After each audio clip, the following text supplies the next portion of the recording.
Sorry about that. Good evening. I'll go ahead and call this meeting to order at 6:02 p.m. Could we all stand for the Pledge of Allegiance, please? I pledge allegiance to the flag of the United States of America and to the republic for which it stands, one nation, under God, indivisible, with liberty and justice for all. I salute the flag, state of New Mexico, the symbol of representation among united cultures. Thank you. Roll call, please. Priscilla Manuelito. Here. Kevin Mitchell. Here. Lynn Heineman. Here. Joe Manini. Present. Thank you. We'll move forward to approval of the agenda.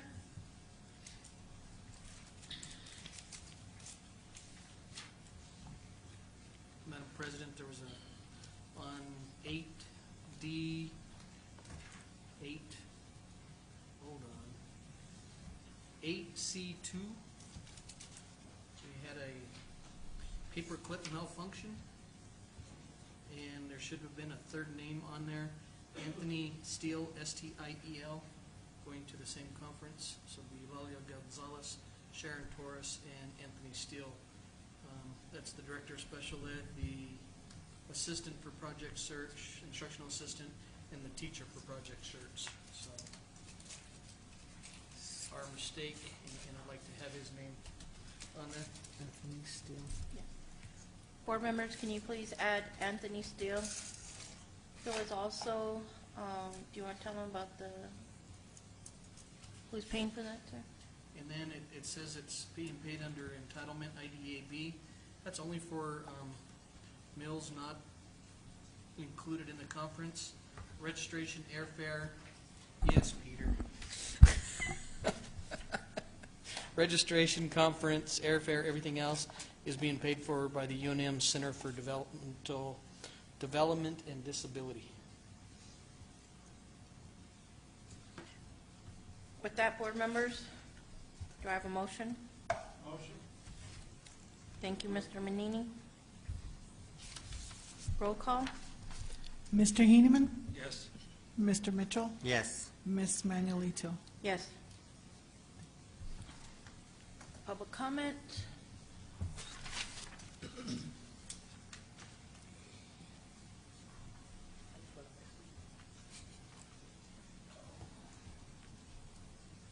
Ruby Haley.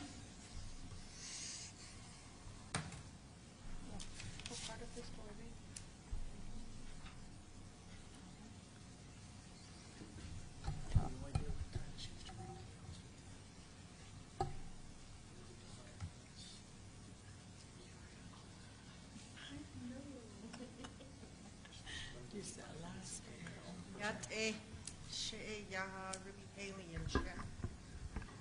Twadich in Schlindo, she bashes chindo, touching it as a chadot, lobitational, my tate, Lijday, Isinasha. Yate President, Manuelito, Secretary, Treasurer, Vice President, Mr. Manini, Mr. Chipetti, and Ms. Joan. I wanted to make a couple comments. Uniforms. Uniforms are wonderful for the students, because it makes them feel equal somewhat in the school when they're in the school systems. I believe that if they are going to wear uniforms, the school needs to follow the policy they put in place for not following the policy that is put in place. There should be disciplinary actions, and it should be adhered to. The other thing is there should be uniform policies for the personnel, for the teachers, office personnel. Because sometimes when you walk into these schools, you see skimpy outfits on the older women that work in the offices. Gentlemen usually wear a shirt and tie, which is nice, but I think there should be a policy for the staff as well, and I think it should be followed just as well. And there should be disciplinary actions for them too for not following it, because with our young students, there's a lot that goes on in their minds as they're growing up, and that's not good for them. The other thing is supplies, school supplies. We get a list a mile long every year from the schools of this is what your child needs to learn. Okay? My understanding is you only need a paper and pencil and a brain and to learn how to do something. But when we get these lists, it is horrendous. And when you're raising 5 grandchildren like I am, it goes into the $1,000 to get all the supplies that they need. And then you find out that not all the supplies were used at the school. And then some of them at the end of the year, they just trash them. So there goes your money out the door. And your students still learned what they needed to learn without all the extra stuff that they need. So I think that needs to be addressed and followed up at the school and the classrooms. I believe that they get several funding, federal grants maybe, to help with school supplies, to help our children learn. So that's another thing that I wanted to bring up at this meeting. And thank you for your time.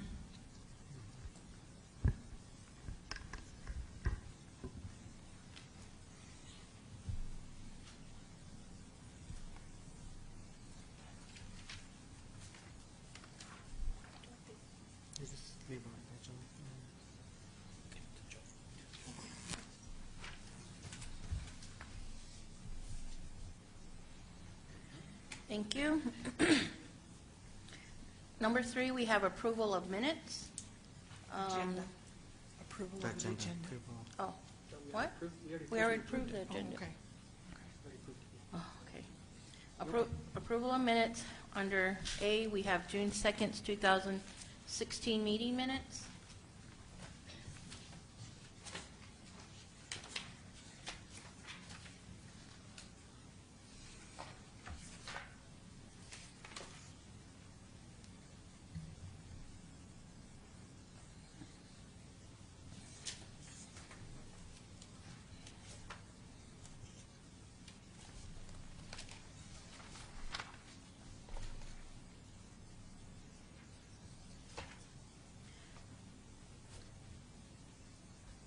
Board members, I wanted to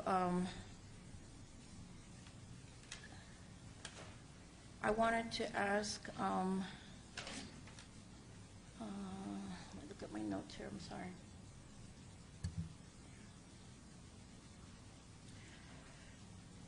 Joan, were these minutes when we had this work session in Albuquerque, was that recorded? Recorded? Yeah.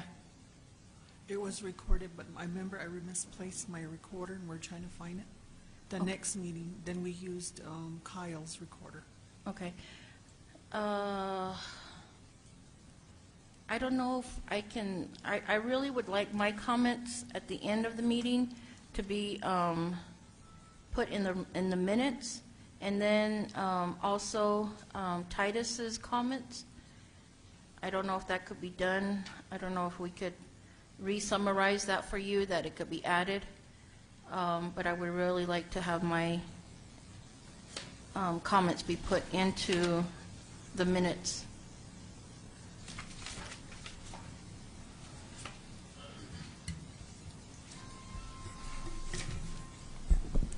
Yeah, that, Okay. Is it appropriate then to table these minutes, because that probably can't be done instantly? yeah. Up to the board. Yeah, I think I would also like to have those Priscilla's comments and Titus's comments put into minutes. And I think, I don't know, I was hoping we would get,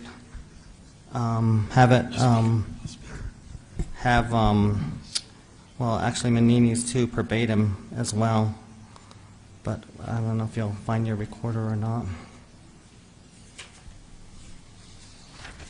So, Mr. Mitchell, are you motioning? So I'll motion to table at this time until we can get the minutes and the comments down a little clearer.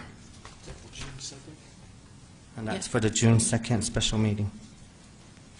Thank you. Roll call, please. Mr. Manini? Yes. Mr. Heineman? Yes. Ms. Manuelito? Yes. B, we have the July 5th, 2016 board meeting minutes. Madam President, Yes, sir. two items, they're small things, but just on page 3, it mentions Dr. Kelvin White and Roy Tracy's name in parentheses, and I don't think Dr. White was here for that, and I guess it was Mr. Tracy that gave us that presentation, so I think Kelvin White's name probably should just be deleted. Otherwise, it looks like he was here. And then back under on page 1, under the elections, the very last line, there's a vote recorded, but I'm not sure that it was a vote like that on anything. Yeah. I'm not sure what that. Well, the question I had on that was the second to the last sentence. And I also was, is that, you declined that, Lynn? Yeah. Okay. For vice president, and I voted against myself. I remember. That's voting what no. yeah. And then when it got to the secretary, I said, okay. Okay, so that should be, board voted as following Lynn, no? Okay, I think that's the correction okay. that's all I have. I'll get together with Evelyn to correct that, okay?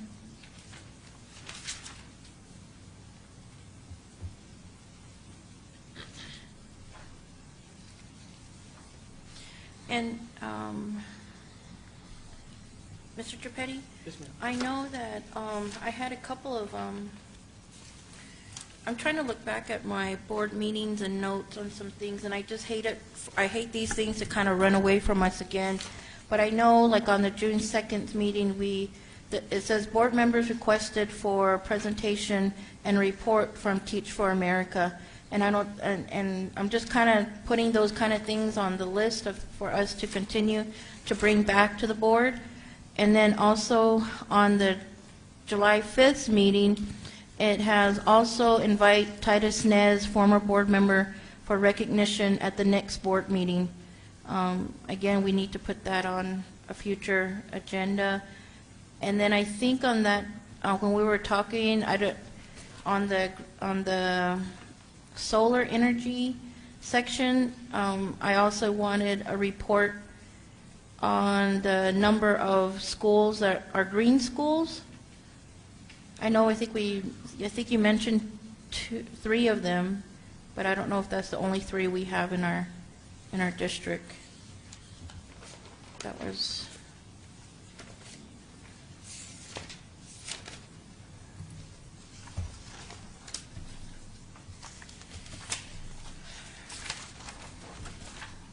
So can I have Madam President, a motion? I would move approval of the minutes as amended, corrected.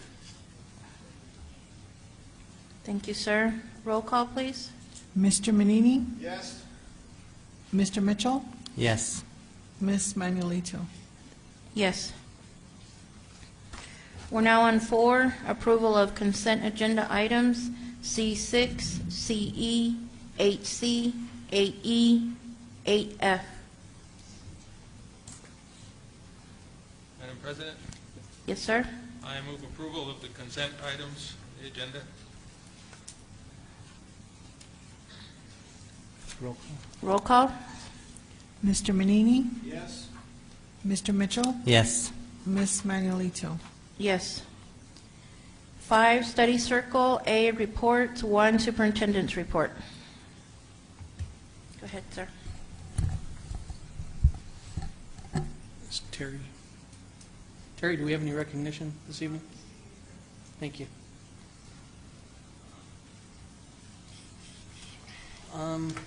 Dual credit reports are in your packet. Dr. White, would you like to say something on the ones that you received? I don't think we've received them from all schools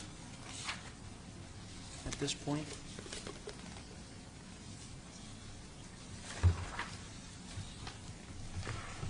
Thank you, Mr. Chapedi. Madam Chair, members of the board, what you have in your packet is our district folks went into the computer systems and made reports as far as dual credit from '09, from school year 2009-2010 to the present, from last year, by school, by grades, by credits, and so you have those different pages on there, and it goes down to how many students took credits, how many college credits, those kind of things. You also have in your packet a dual credit report from NTU. NTU was the only school that responded and gave their report, and those are in your packet as well. Questions, board members? Yes, Madam President? Yes, sir. I have two questions that are related just to numbers, but they're two different kinds of questions. One is simply that I think several of us noticed that the numbers that were on the general report, I mean, the one that showed multiple universities on these sheets, and then the one from NTU, the numbers don't jive. And there's probably a good explanation for that in terms of what's being counted how, but I'll mention my other question at the same time. That's one is that the numbers, aren't the same, and secondly is simply the observation that the numbers decline generally, especially from 2012, 13, 14 to the last year. I think there was one that went up.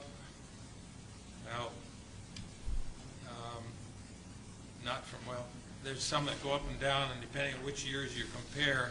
But overall, in the last 3 years, I'd say they've come down, and I'm wondering why that is. First, I thought, well, maybe we switched, excuse me, where people started using, for instance, UNM Gallup more than they had used a different one previously, and that balances out. But I think overall, you look at the total number, it's impressive, the total number of students that have done dual credit, and that's great. I really think dual credit is something that should be available for strong students, but I don't know why we have declined in a lot of those numbers the last couple of years. Maybe you know why. Are you by school or by post-secondary school? Or just overall in nature? Most of them, if you look at, for instance, 2013-14, New Mexico, NMSU went from 52 down to 30. Now NTU went from 800 down to 234. UNM went from 67 to 23. Last year seemed, well, then there's one or two that came up last year from the previous year. UNM Gallup campus had been at a peak 13-14, came down in 14-15, recovered most of that last year again, and then Western New Mexico came up from the year before, but it had been at a peak in 12 and 13, and we haven't recovered that. So I can speak to some, especially the 12-13s.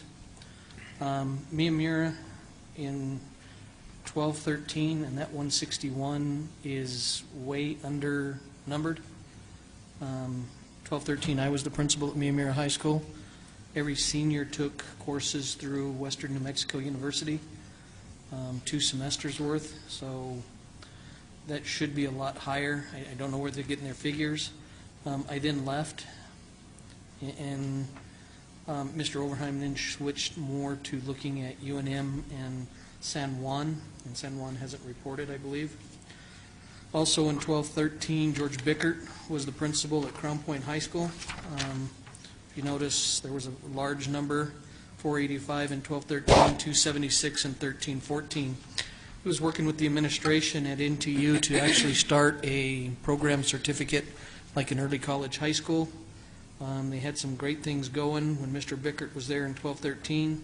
He left to become Superintendent Riadoso. I was actually told by the principal and a counselor that that was too much work and that they were letting it drop, and that was one of the reasons that we made a administrative shift.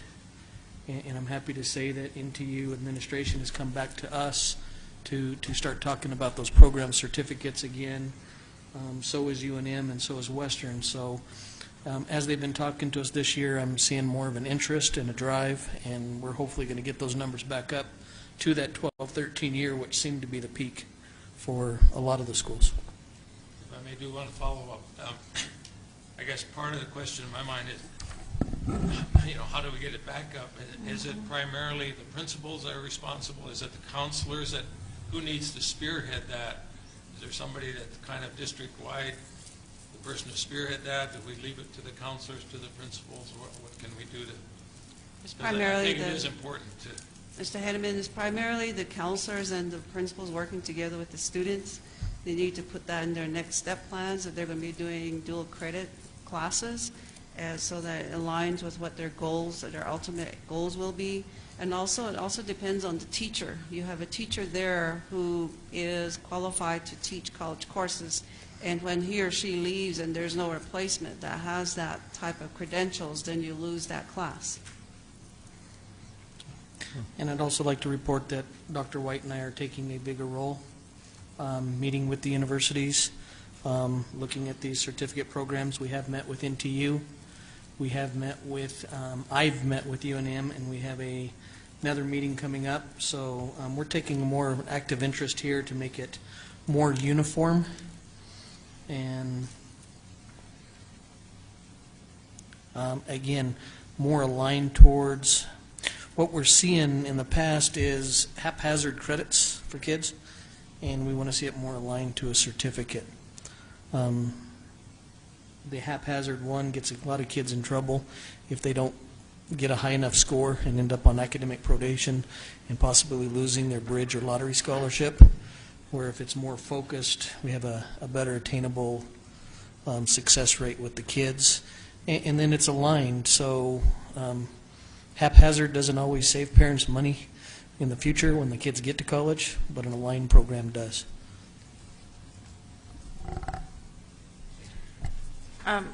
I saw the same trend that Lynn's talking about on this, but when I looked at this a little more, I think what kind of, what I really want to look at is how these schools have, let's see, the universities and these schools, they're not all equal. And I know that would be hard, but I think when I looked at Navajo High only has one university that is assisting that school, and Rama only has two, and Tohatchi High School only has two. The other schools have more, and I think we need to really emphasize to really establish it and helping these other high schools that do not have the resources that the other schools have.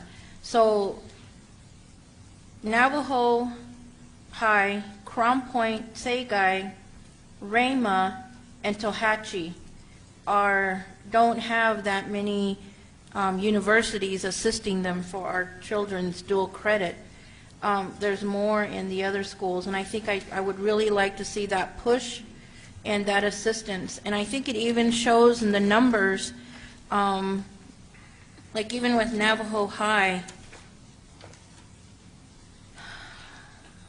didn't even have, where was Navajo? 8. Yeah, that was the only one they had was 8 students. And I know we need to do, we got to do better for that. We really do. And I think that's something that I would like to emphasize on with this, with the chart that we got. And I really want to say thank you to NTU for answering your email and providing us with the documentation of the total cost that was waived, the textbook purchases, and I mean, I think seeing that breakdown shows us how much that they're providing services to all 9 schools. So thank you very much for that also. Madam President, Yes. I would like to thank you very much for doing that, but you also realize that there's numbers involved in the graduates that are being in those schools, where Gallup High, Maramira, through have more numbers than Brahma and Navajo and so forth. So you've got a lot of numbers that you're comparing that you also need to figure out in percentage-wise. Thank you. So maybe that would be something that we could get a request for again, is do the percentage-wise. I think that we could, and see what those numbers look like.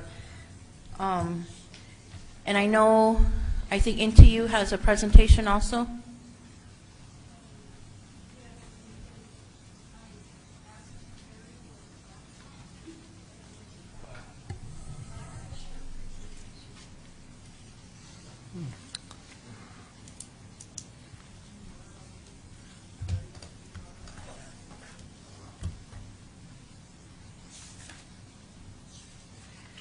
Board members, while they're setting that up, is there any questions on this?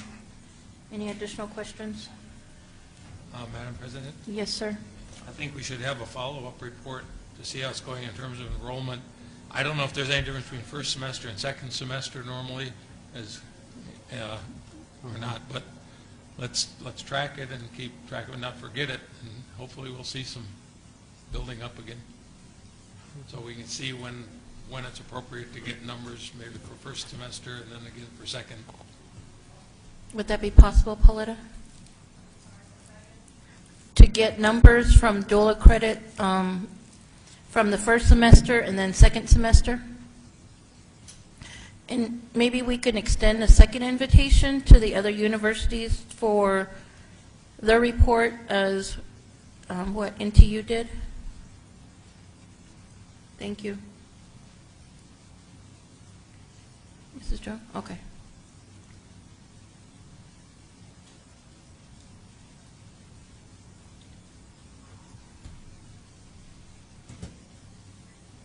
Be more specific on the future agendas and report to. On Another university can complain now about reports. I object because it's not on the agenda. As I was just saying, we're getting into an open meeting if possible. It says dual credit It report. did. Does not say, it's superintendent's report, not NTU report. That's why I said if we had questions, we can invite them to present in the future. I mean, they should be able to answer some of your questions better than. Yeah, as long as we're tracking and getting the information, I'm not caring about the form. I mean, whenever it's available and appropriate as we go along.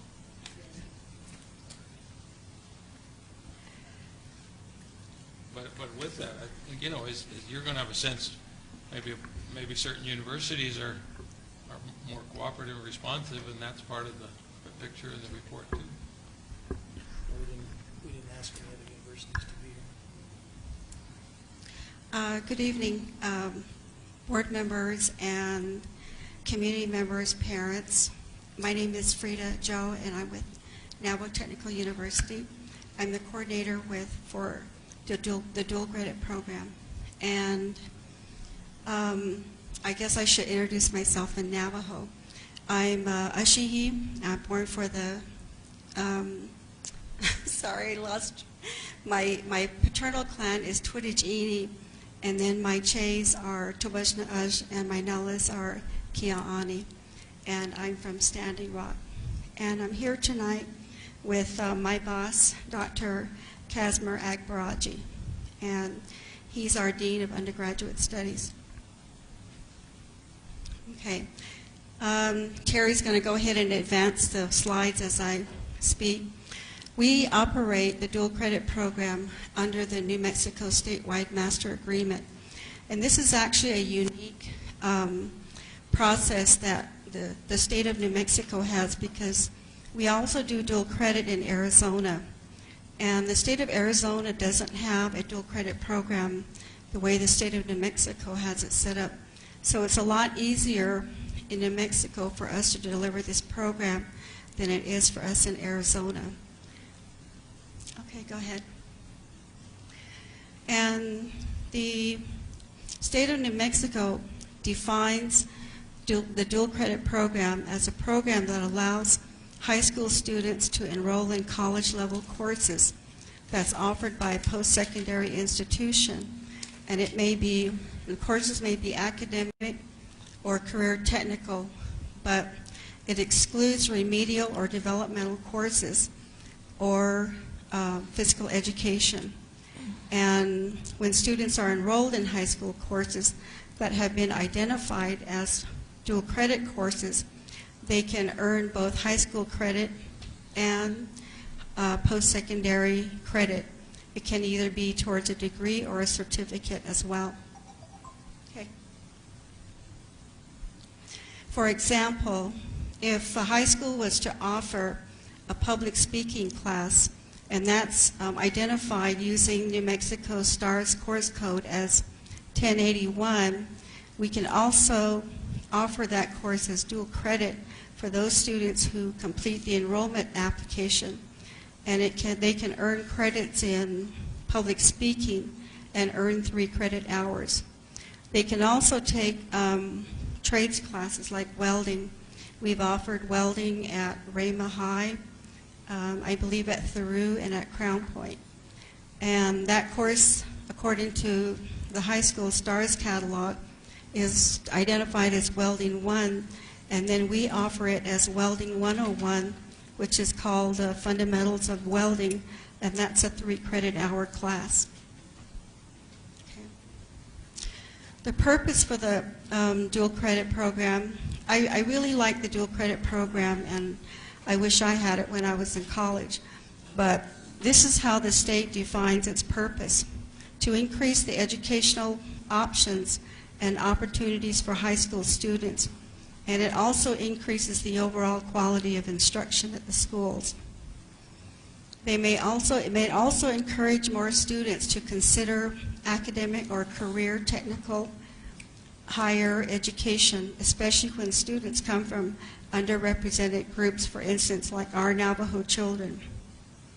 It can also lead to better completion rates for both high school and college. And it also reduces the need for remediation. And in this respect, if we also require that students take what we call the AccuPlacer test. And if they take it early enough, then students who are maybe at the junior level can, they'll know ahead of time where they need help in. And I believe that next one is supposed to read, can you read it, Terry? Shorten time to complete a diploma or a degree completion. And can you click on that?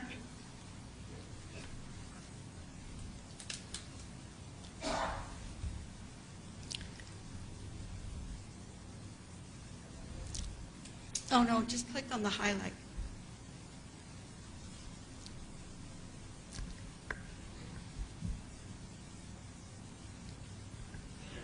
Come up.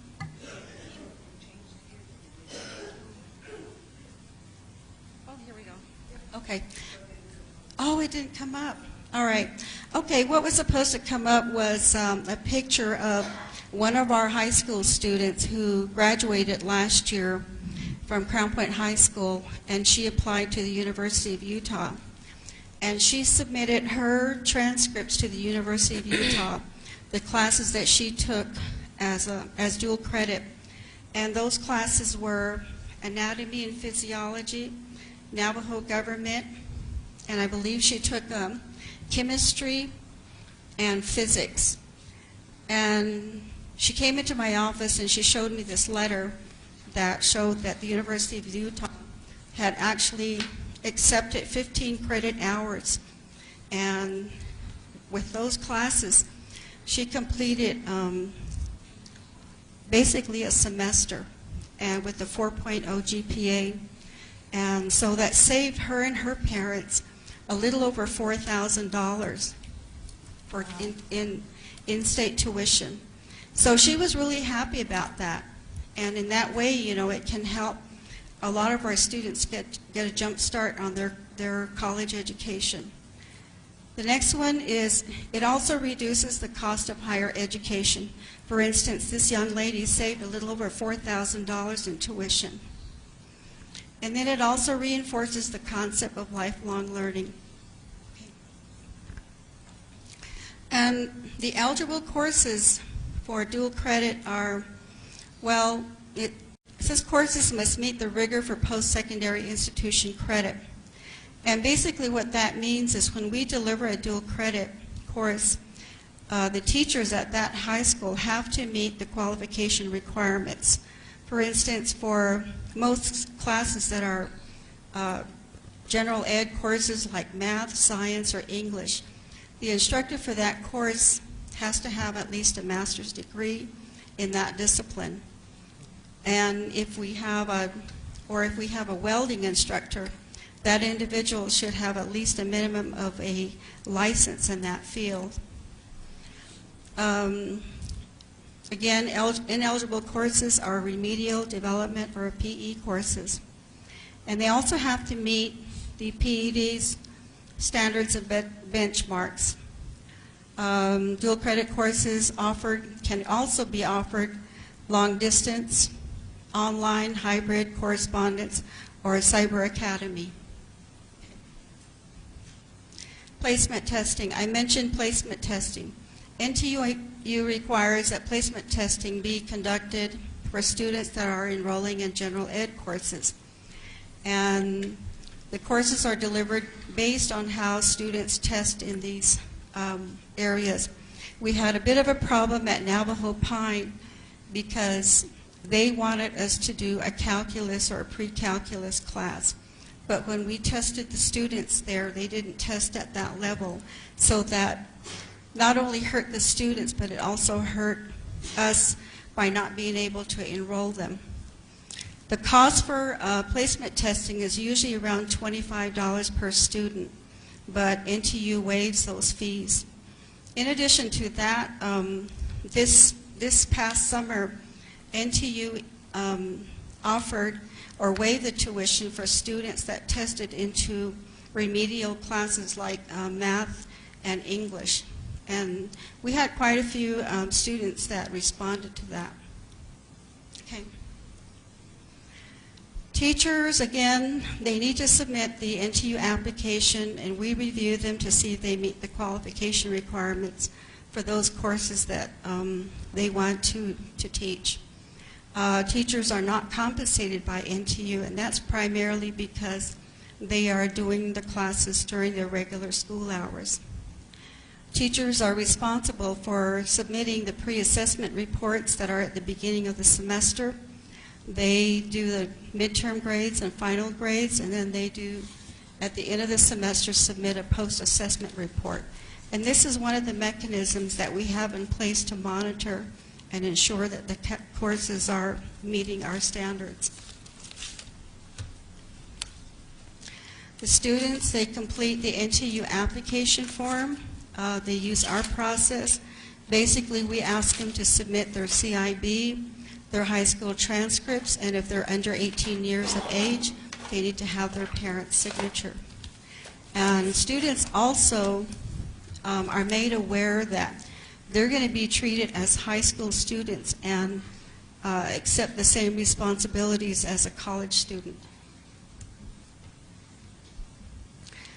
Some of the specialized programs that we have and that we deliver to some of the high schools are, we have a pre-engineering certificate program, and any high school student that is really sincere and wants to complete this is a possibility for them.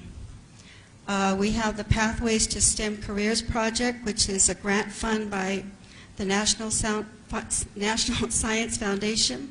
And this is directed to online distance learning courses for high school students.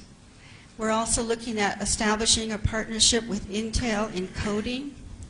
This is in line with Obama's initiative to empower K-12 students with computer science skills. We also are doing an industrial maintenance program with the Arizona Public Service and Central Consolidated Schools. This is a really unique program that is going pretty well, and we really want to expand on that. The last one is we're doing a professional development. We have a professional development opportunity for some of our high school teachers who are teaching Native American students. It's called the Exploring Computer Science through UCLA. Right now we have 5 teachers from these schools, 2 from Crown Point High, 1 from Mayamura High, and 1 from Alamo Navajo High School. They're at Golden, Colorado, basically learning how to teach students in this field. And lastly, towards the end of our presentation, the Tribal College Dual Credit Fund was established in about 2012, and basically this is where we get the funds to fund our program. The funds are appropriated to compensate tribal colleges for foregone revenue due to tuition and fee waivers. I believe this was established by John Pinto, and it was primarily developed because tribal colleges are not included in the higher education funding formula, and so there's 4 colleges and universities that are included in this, and this is Jeannette College, the Institute of American Indian Arts, Navajo Technical University, and Southwest Indian Polytechnic Institute. And I really like this quote here by the Institute of American Indian Arts. Dual credit courses are key to increasing the number of Native American students who enroll at an institution of higher education. And I think this is really true. And then the last slide, we are accredited by the Higher Learning Commission institution. Okay, thank you. Thank you. Thank you.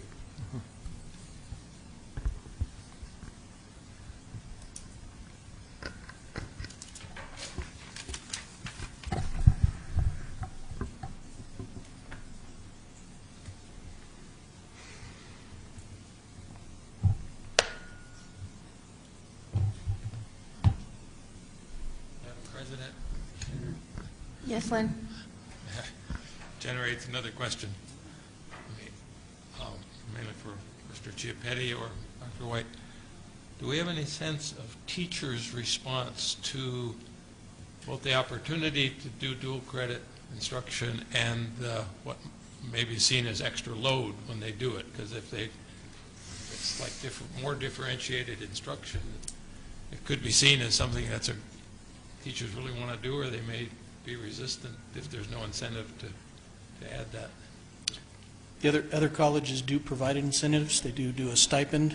UNM, for an example, does pay our teachers that are teaching a dual credit on our campus a stipend because they are required to do additional paperwork above and beyond the GMCS paperwork. They're doing the college grades and the high school grades. So other colleges do provide income to our teachers to do this. And even those that don't, they prefer this. They're getting more of a relevant, interactive student. So the students, they feel are more fun to teach in this type of environment. Would you happen to know how many of our teachers do teach dual enrollment? Ballpark? There's not many, again, because of the requirements of higher ed. There's maybe 2 at Mayamura and Gallup High, and probably less than a handful at the county schools. I can get you who will be teaching this year. Again, you have to have a master's in the field. We have very few teachers who have masters in English. Most of our English teachers, language arts teachers, do have masters, but they're either in secondary ed, counseling, administration, etc. They're not masters of English literature, so therefore the university will not accept them. Even then, department by department at the universities are very tight. We have found that some of the science departments are very tight, and Phil, the university college professor, is the only one qualified, and then other departments are more open to allowing the high school teacher who have the masters. So again, it's an application process, and it all goes down to the department head, and in a lot of cases the main campus. And I will have some future questions for NTU, but since they weren't on the agenda, I'm not going to ask them today. I will ask them to come back when they are on the agenda, so I can ask them those questions. I feel uncomfortable doing it as part of this. So with that, there are no other questions on dual credit. We will move on to parent and community engagement. Mr. Henneman, you asked to put that on. We have had several meetings with our group. This is one that Regualr Rodriguez is overseeing. The first meeting, we just didn't get a good response, so we had a short discussion. Second meeting, we had a lot better group come in, a very good mix and makeup of parents, along with some county principals and in-town principals. And we have started a very lively and good discussion that will be ongoing. Unfortunately, with summer, the parents hit and miss. They've asked us to hold off to like the first week of school till we can get it going back. Because of the high number, missing the first meeting, and then even the second meeting we are missing a couple. But we are looking at the legislation that was put out at the legislature last year. That was the handbook or the legislative law that they were looking at, and we're looking at that, and also just looked, having the parents really come forth with what they feel parents would become involved with and how they do. So, Mr. Chipetti, is Yes. this, you said that this is something that Regualr Rodriguez is doing? Is she overseeing this? Yes, ma'am. So maybe she can kind of fill in the board member since she's here on this also? Sure.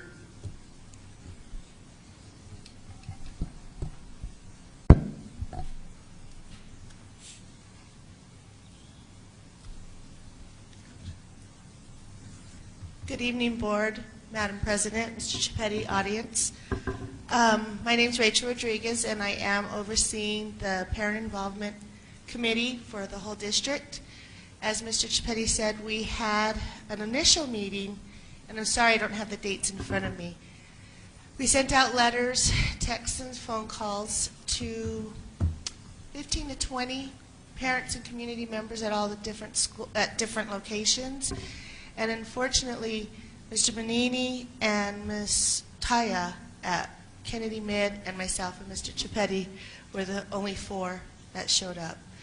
So then we had to discuss maybe some alternate avenues instead of letters and getting people in for maybe it's uncomfortable or unfamiliar, maybe it wasn't a good time, maybe it wasn't a good day of the week.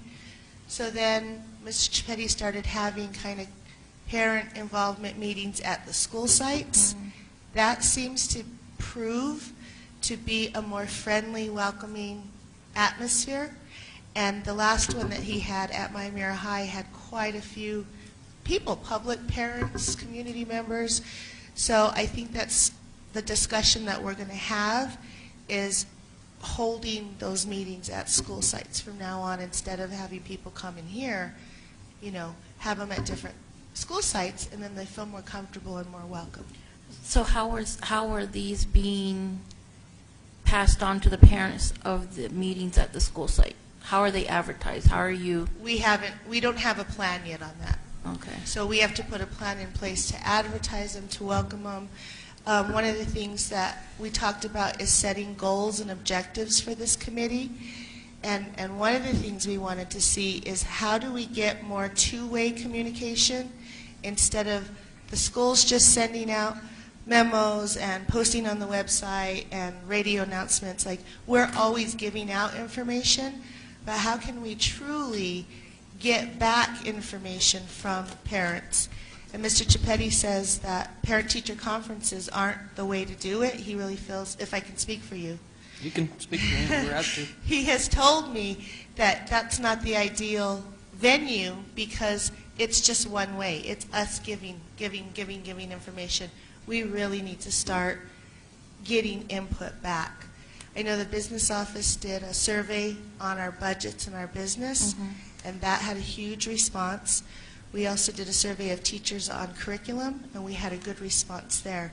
So I think those are some different avenues that we have to try, because the traditional way we were doing it didn't work. So how, can I also ask, how are you joining forces with Mrs. Moffett as she is the new parental involvement director also? That's a great question, and we have budgets and goals to align, and definitely work with Ms. Moffett because she is in charge of such a big piece of that. So we need a good plan. We don't have a plan for this year in place yet. It will actually be shifting from Rachel to Carmen, because the meetings that we're talking about that were held was prior to her having the position. Okay. And it's something that we're lining with the school sites, advertising through the phone dialers like we did the last time. Dr. White and I had a second committee meeting where Mr. Aish, Stephanie Vicente, there was Paul Long. Dr. Long couldn't make it. Remember who else was there, Pauletta? There were several other parents. And they're the ones who brainstormed saying, you know, don't have the meetings here, get them out. And I would agree. that's where we agreed and started. And that is part of the expectations with our new department. And we have put district money into it to do it, and the advertising will be through the phone dialers and Notes Home, etc. Any other questions, board members? Or Lynn, this was something that you were very... Yes, something I'm always interested in and paying attention to. I like a couple of things that I heard in terms of that this is going to be an ongoing thing, not just a come-and-go committee, and that you're exploring ways to get that involvement in the committee itself. I keep thinking about this, and I think back to when I was a kid, which is a couple centuries ago, but, you know, in a small, homogeneous community, when I grew up in the Midwest, parents visited school at least through elementary grades. And if you had 25 kids in a class and 25 parents visited even once a semester, that was one kind of parent involvement. And it meant if I was misbehaving in the class, it didn't matter which parent was there. My parents would get the word because they all knew each other in a small community. So that's one kind of involvement. I mean, there are many kinds, you know, and I think the terminology has shifted recent times to this term engagement. It's trying to indicate a richer, broader thing. And, you know, when two people get engaged, you don't know which one's going to run the other one yet. I mean, but it's an interaction, it's a linkage. And then my mind goes from the word engagement, parent and community engagement, to empowerment. I think that's the next step yet that we haven't really gotten to, where parents really are empowered. And power can be abused and misused, you know, just as much as used. But I think that's something in my mind that there's power distribution in a school operation. Different people have different responsibilities, and those responsibilities involve an empowerment to do a job. Principal has a certain power, teachers have a certain power, the board has a certain power, superintendent, and parents have a certain power. And those powers need to come together in a linkage that's a collaborative thing, not a one trying to overpower the other. But I don't hear the word empowerment out there in the discussions yet, but I think that's really what it comes down to. Is parents need to realize that after 100 years of being shut out, speaking there in Indian history, and some other parents likewise just individually, like parents who never went very far in school, might not feel confident to become engaged in saying what they think about what they want for their kids. And words that we take for granted, like curriculum, might be kind of a technical word to some parents.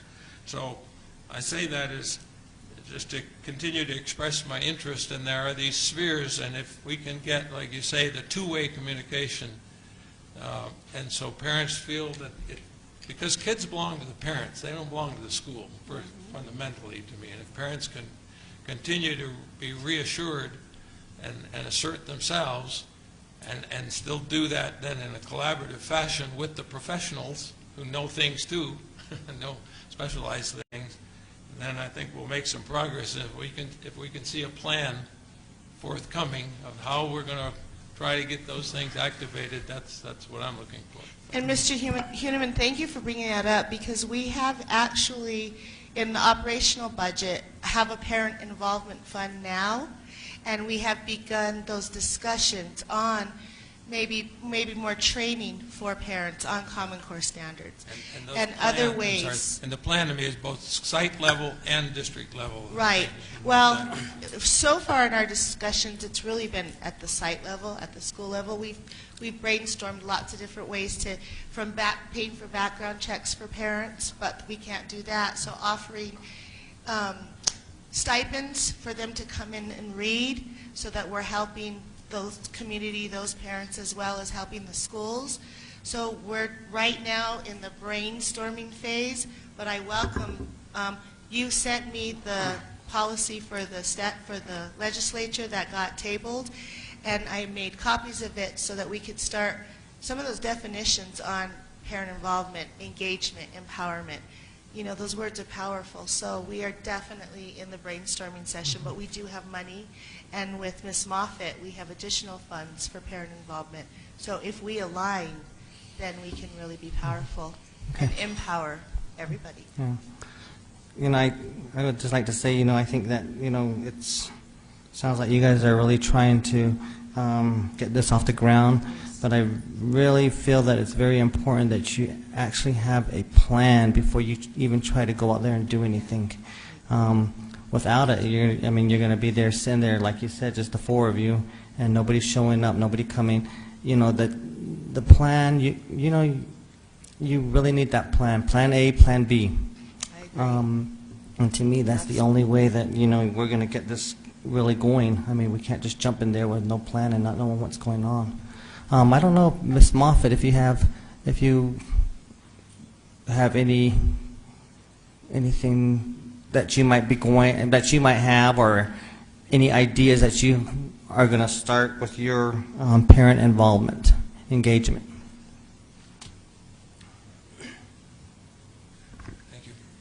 Madam President, Mr. Chipetti, and board members, recently I met with Pauletta White to get more information regarding my duties and my responsibilities on the parent involvement component. My understanding is that the schools will be getting an allocation, and then we will be following up to make sure that they have, that the school sponsors specific activities for parents to be involved in, as well as the advisory school council and their roles and responsibilities for the school. Besides that information, I mentioned about the budget, that there's going to be funds allocated. I'm looking forward in receiving the budget as soon as it becomes available. And so far, that's the only information that I have. Thank you. Thank you. So, Ms. Moffitt, can you give me some ways also, like what Mrs. Rodriguez did, and how you would open that communication up to the parents? And, you know, I think, you know, I'm a parent. As a board member, I'm a parent of a student in the school district right now, and I think that having, and me always advocating for our youth and then our parents, you know, our parents are so extremely important to our district. We should be, you know, there welcoming them and having that collaboration and having that support that they need, because as Lynn said, you know, for years we were kind of kept at an arm's length. Okay, well, we'll teach your kid, you guys just kind of, now they're saying, okay, come on in, come see us, you know. And I think that we're still kind of in that phase where, you know, we don't know which way to go. Either go to the school and help, or keep our distance that we were told in the past. And, you know, I think a lot of our parents still feel the intimidation. As a parent myself, and, you know, as a leader to our community, I still feel intimidated. You know, I still feel that, you know, that there's that barrier there sometimes that we have to break. And if I feel like that at times, I just can imagine our other parents feeling the same way. And I think that, what is kind of your way you would kind of break those barriers down? Well, here's, based on my experience working with the bilingual program in the past, I would say about 5 to 6 years ago, we used to have, under the bilingual program, the Spanish-English program, we had a Spanish-speaking parent committee. And we would have the meetings here in the boardroom. And they were conducted in Spanish, and I assisted in facilitating those meetings. If we're really talking about outreaching and reaching out to all parents, we have to consider the languages that represent this community. We have a large community of Spanish-speaking parents, lots of them. Lots of them that are engaged in civic organizations such as Somos Gallup, organizations and families who are strongly tied into St. Francis Church. And the families are there wanting to get involved in knowing more about their child's education, but they're surrounded by a language that they do not understand. If we're really going to reach out and face those challenges, then we really need to bring back the Spanish-English bilingual program and bring the parents that represent those programs. They are part of this educational system as well. And that's my recommendation. We need to represent the communities that come with a unique culturally and linguistic background. And if we're going to honestly honor them, then we need to bring those programs back. That's my recommendation. Thank you for making that point. Yes, thank you. Any other questions? Any other questions, board members? Thank you very much.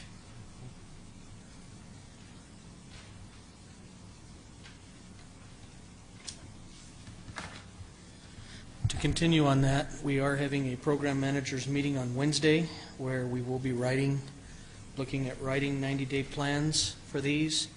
And during the administrative conference, will be presented to the schools on their expectations to write a plan at their school site also. So the plan here is how do we support the schools, and then the plan at the schools is how are they going to be rolling it out, what type of events, et cetera. Thank you.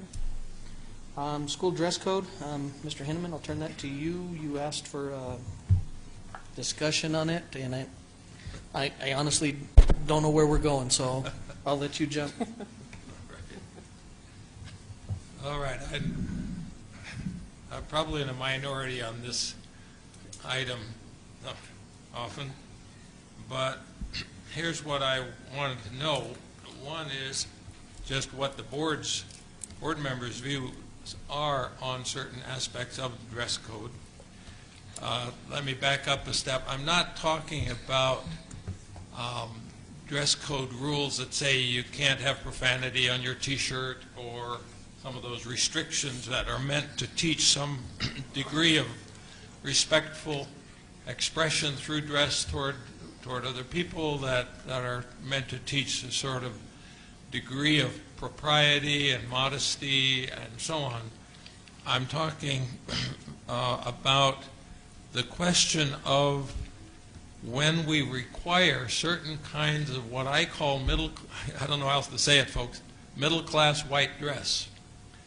That there's certain kind of material you have to have in your dress pants, meaning your slacks, a certain style of shirt. And the reason that's a question to me is because part of my background is degree work and so on is in cultural anthropology, and I guess I'm used to looking at the cultural aspects, not just what we call traditional culture in novel terms and in some other ways, but all of these things have cultural dimensions. And I've been in this territory long enough. I look at our mayors, our past mayors, most of them wore blue jeans in office. The churches that I've gone to in recent years in this territory, the pastors wear blue jeans. But somehow we attach a value. This is the cultural dimension, we attach a value to certain types of clothes, and here's why I'm raising this question. as was just stated with language, we have a lot of language backgrounds in our community. We have other cultural backgrounds that have traditional dress. And when someone would want to wear that traditional dress, I'm thinking, for example, of the things that go with the Mideast cultural backgrounds. But when I look at our rural and our cowboy culture, if you want to call that, I'm not talking about wearing Navajo moccasins and CAs and those things. I'm talking about many people, many of our parent community members, if they want to dress up, what do they wear? Their fresh jeans and their fresh Western shirt. But we're telling kids that's not good enough. That's not okay. How your dad dresses, how your grandpa dresses is not okay for school. That's my question. Now, there are points to be made about school dress codes requiring certain kind of dress. I know that because I've been in a community when our daughter was in high school, and we were in a community where there were some Rico kids that could wear the fanciest, highest priced style jeans, and of course, you know, you pay more if it got holes in the jeans when you buy them from the store, right? But I'm saying there definitely was status, social status attached to certain kinds of clothes, right? And kids then who couldn't afford that sometimes felt bad about it. So when we require a uniform kind of dress, we eliminate some of that, you know, some kids thinking they're better and some kids feeling bad. So I understand that aspect of it.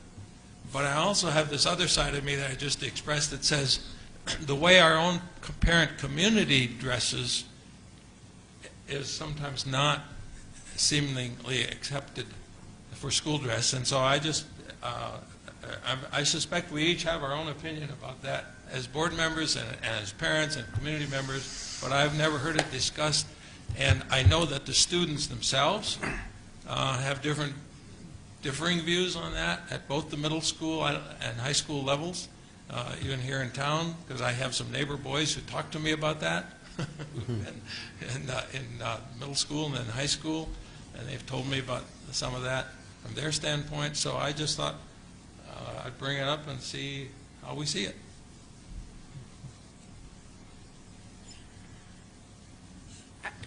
Mr. Hideman, I don't think you're in the minority with kids, but I think it may be with parents.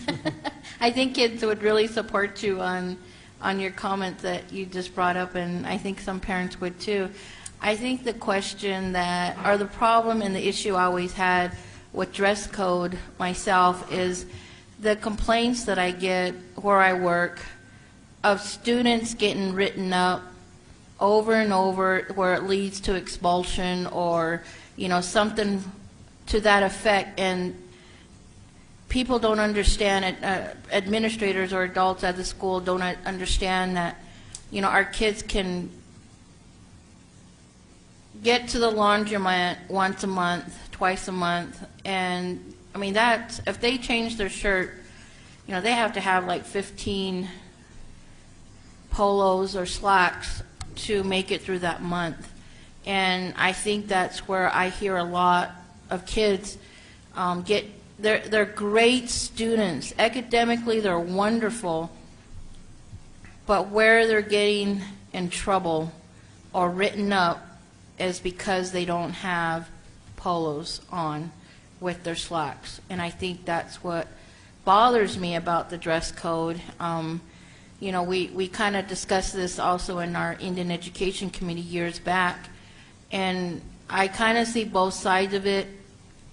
And also during the public comment, you know, I think that's one thing. You know, we stress a lot of things to our children, and maybe it needs to be relooked at. You know, I don't mind relooking at that dress code and seeing, you know, what we can, you know, and I know there's kids that abuse it too, to where there's profanity on their shirts, and, you know, the black and, you know, the colors of that related to gang colors, you know, but I think there's a way we can start working with our youth about that. So. thank you for bringing this topic up, because I think it is a topic that we need to relook and reevaluate again for our students. Yeah. Well, let me just ask a quick question to Superintendent here. On the dress code, are all schools doing dress code within our district, or is it by choice of principal? It's a local autonomy. Not all schools have a dress code. It really depends on the environment. Some schools need the climate change. Some schools don't.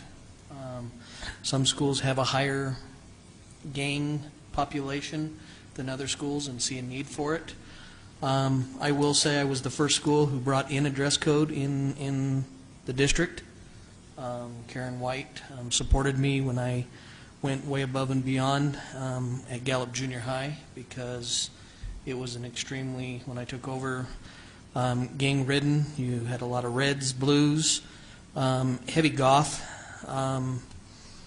type that openly advertised marijuana,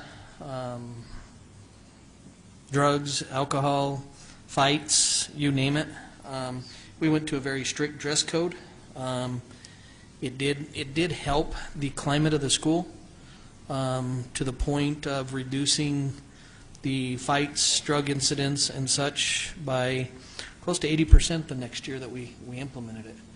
And I had a set of security guards that should be detectives because they were actively looking for the drugs and such. But the incidents went way down just because the climate of the school. And it not only was the gangs and stuff, but it was the socioeconomic that Mr. Henneman talked about, because Gallup Junior High, which transitioned to Miyamura High School, has a wide range of students, from very low-income students to we're talking houses of 4-car garages and expendable incomes, and by going to the dress code, it did take out the socioeconomic, and we saw kids interacting more together that normally didn't, because it took away the stereotyping, and it was a very powerful thing.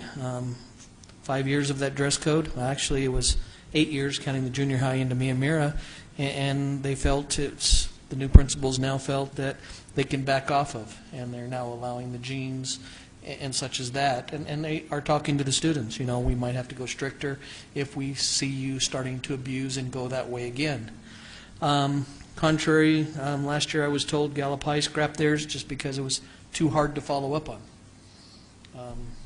It is very hard to follow up on when you have 950 kids. But again, we had fabulous teachers who donated their preps to help out. They couldn't discipline the kids, but they could always see who was in dress code, who wasn't, and help out with the paperwork. And we had a good staff who bought in and did that. Other schools are still doing it. Chief Manuelito, Gallup Mid, Kennedy Mid. Middle schools here in town are heavily laced right now with gangs, to the point where they're even asking for possibility of school resource officers. So we'll be meeting with the new police chief to talk and see what we can work out with our DARE officers. I think we're down to 1 right now with the promotion of Lieutenant Patovich. So, we're hoping we stay at 2, and we'd like to expand, if possible, with the city to see what we can do there. So again, it just depends on the area. Some of your smaller high schools don't have the issues. And then when we work with the kids on their behaviors, and I believe Mr. Chavez will be reporting within the next 2 board meetings, if I'm not mistaken. I didn't have my list with me, but I've gone to the department rotation. So Mr. Chavez will be reporting, and I will ask him when he reports to tell us how many students have been put out for dress code. I honestly don't think we've expelled any student just for dress code violations. It's usually dress code when coupled with fights, drugs, something else, or the blatant refusal. But it comes back down to, again, getting to know your students, knowing what the issues are, and if you know your students, working with those students. Again, when you're working with the students and then we hear the all or none, as said in the public comment, if you're going to do it, enforce it. but at the same time, we know some students can't do it, and we work with them, so we're not disciplining them for it, but then it's almost a lose-lose. We're trying to do it, but then we provide some leniency, and no, we shouldn't be doing it type thing. So I think our principals are taking a good approach to it. There's none where I know we've got donation centers where even seniors in the past have donated their shirts that are in very good condition to those. We've used donation money to purchase shirts. I've had staff members just go out and buy 5 and say, here they are. If you have kids coming in that you know are struggling, do that. Buy them shirts. So, again, it just comes down to the staff wanting to and really buying into knowing their students and taking an active interest. And those are the schools that are making the best gains academically also, because the better you get to know your students, the better they get to know you, and you have a better classroom of interaction. Have we had any parent surveys on dress code to get feedback from the parents to see, what their feeling is on it, whether it's, if it's actually helping, or, I know of some students who, dress appropriate, and it's not khakis and their uniform top or whatever, but yet they still dress appropriate. But when they're told otherwise, or have to sit in the office and miss a class until their parent comes and picks them up and takes them home to change, to me, it's kind of like we're pushing our students away in that manner. Then they don't want to come to school because they're being told what they have to wear. But as long as it's appropriate, I think that I don't know, but just a parent survey would. It's been a question on some of the schools' quality of ed surveys, and all of them have always come back positive on the dress codes. And human nature, some people always see black and white. We used to call them the dress code Nazis. Because, oh my God, he's wearing khaki pants and a button-up shirt like this, and that's not a polo, and send him to the office, and they'd come to me, and I'd always say, that's dress code or better. I'd send him back to class. Now, this one wouldn't be acceptable because it is gangster blue, I guess. But, we had, especially during the finals rodeo and different things like that, we'd have some kids come in very, very nice brush popper shirts, and they were dress code or better. We'd send them back, and it usually resulted in a 10-minute conversation with the teacher because, oh my goodness, you're not following policy, and you've got to follow the policy. And again, what is the intent of the policy? Is the kid dressing gang? Is he dressing profanity? Does he look good? Is he look appropriate for school? And they can't argue with the logic, and they usually go away. But then 2 days later, they're sending another kid down. She wore a dress today. So sometimes the teachers are black and white. It takes a lot of teaching to get out of that, and it always comes back down to what was the intent of dress code. And our dress codes shouldn't be so tight that they restrict kids from individuality. Khaki, navy blue pants in any color of polo except blue or red, or black if that's a gang area. Some of the areas black is a gang color. There's no issue. But to go, if you want to wear yellow shirts and blue khakis, you're at a parochial school. We're public school. You need to expand it beyond that. So we make sure each of our schools are not overly restrictive. And I will say, as a parent, I love the dress code because kids want to go out and buy the $60, $70 jeans and the tops and the shorts that even cost half a paycheck. And boy, when it comes back down to you're wearing the polos, and you can buy polos on special at JCPenney's and other places right before school starts for like 5 for $50. Cha-ching! In a socioeconomic area like us, we should be celebrating it. I do. Any other questions? Did we get to where you were going, Mr. Hinman? I'm not going anywhere. Well, I think that the distinction I want to be clear on is A lot of schools, for example, I'm not talking even Gallup McKinley County, will prohibit things like chains hanging out of off your belt or in your back pocket, bandanas. I mean, things that we know in current settings have gang associations, for example. Anything where the message is to advocate in effect or practice something that's harmful or destructive and disrespectful in clear ways, I support that kind of restriction because I think it's a teaching device too. You're teaching kids that there is such a thing as good and bad in basic terms and proper behavior and so on. I just have never understood, cannot get it through my mind that a certain kind of cloth is not good, meaning denim cloth. And because I guess I grew up in farm community, we all wore jeans to school and none of us ever saw a gang. So I wrestle with this, how we see these things and what are we reflecting in terms of our setting. And that's why I use the examples of, if it's okay for the mayor to wear jeans, and I think it is, then why can't the teachers and why can't I?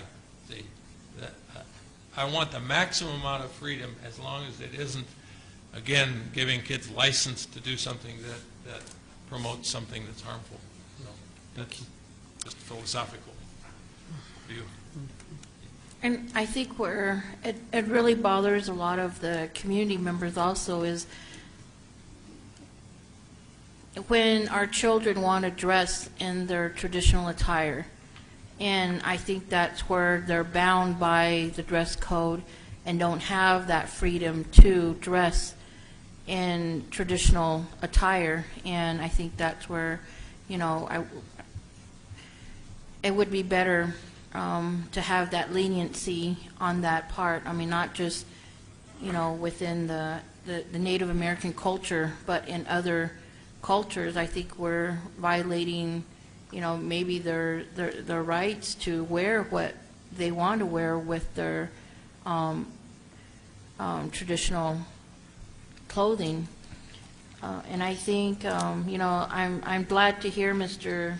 Chipetti, you're well off to afford your children these clothing, and but I don't know why we continue to assume that all our families are in that boat, and we're living on welfare, we're living on unemployment, we're living on assistance in different areas, and no matter how bad we're off, families are, they still have pride to where, the hand-me-downs and the whatever you were saying that you get donations from. There's a lot of our kids that are prideful where that can be hurtful also to say, well, here's a shirt. And even though you may think you're doing good, it's still, I think they're embarrassed, and we're not really looking at what our children and our families' needs are. We're just assuming things that they have money to buy these things, and they are pricey and costly. Some of these attire that they do have at their home is, like what Lynn said, may be appropriate enough, but we're not giving them that.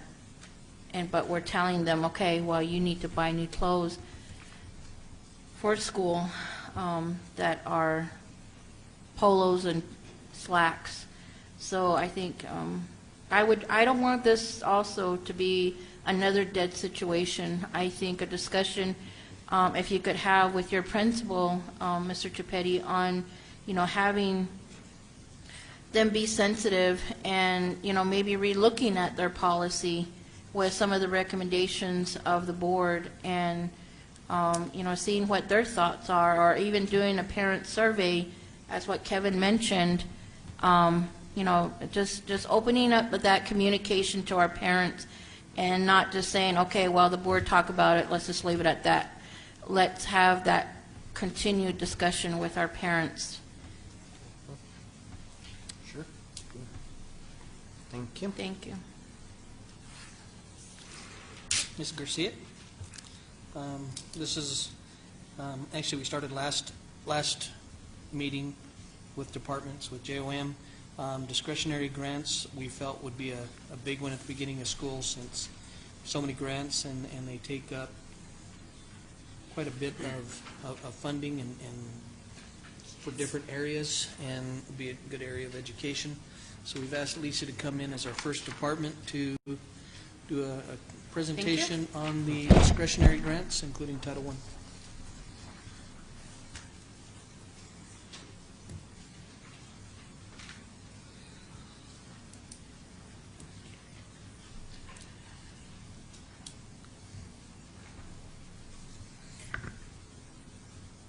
Good evening, board members, President, Mr. Chipetti.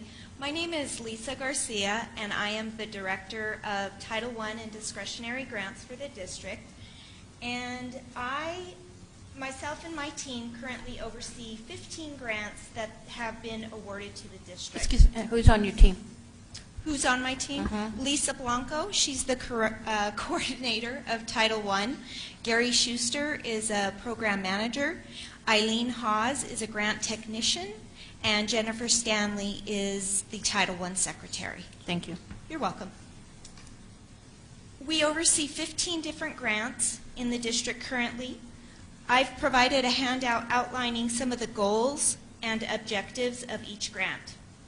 I just would like to highlight a couple of the grants that are in your handout this evening, and the 4 that I'm going to highlight have an asterisk next to them.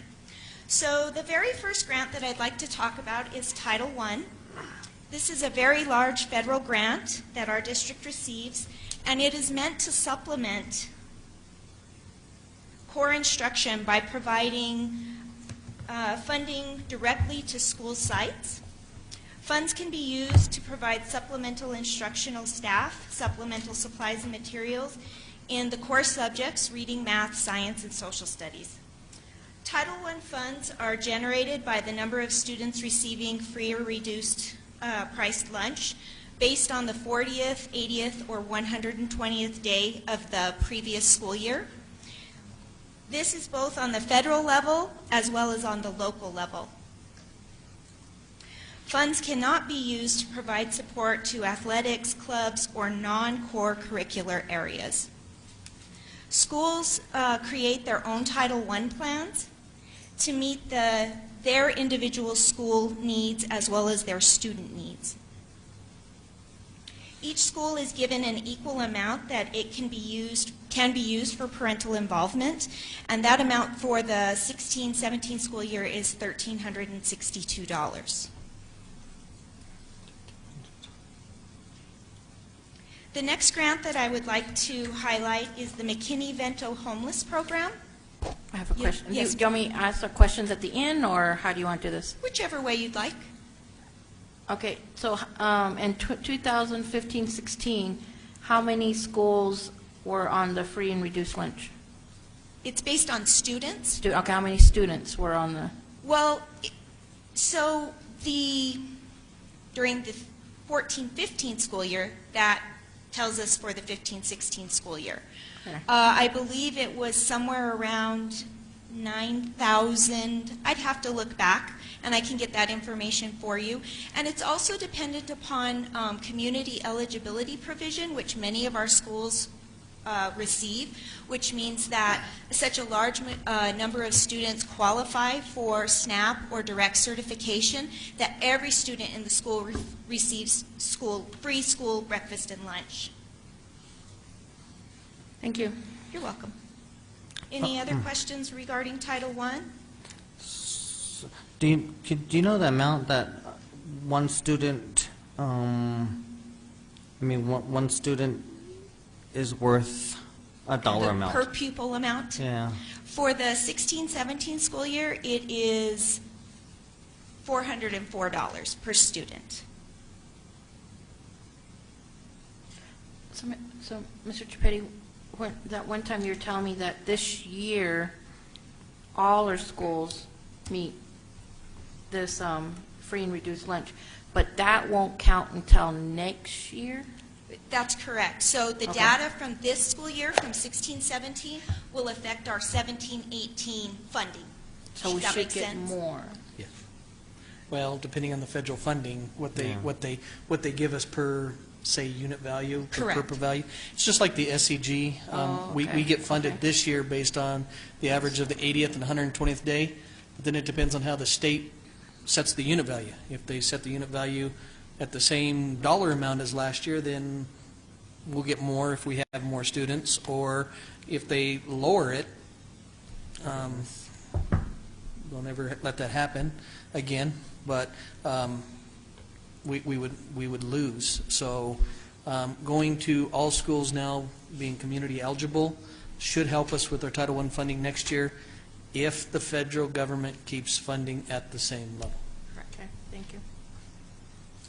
The next grant that Write your congressman.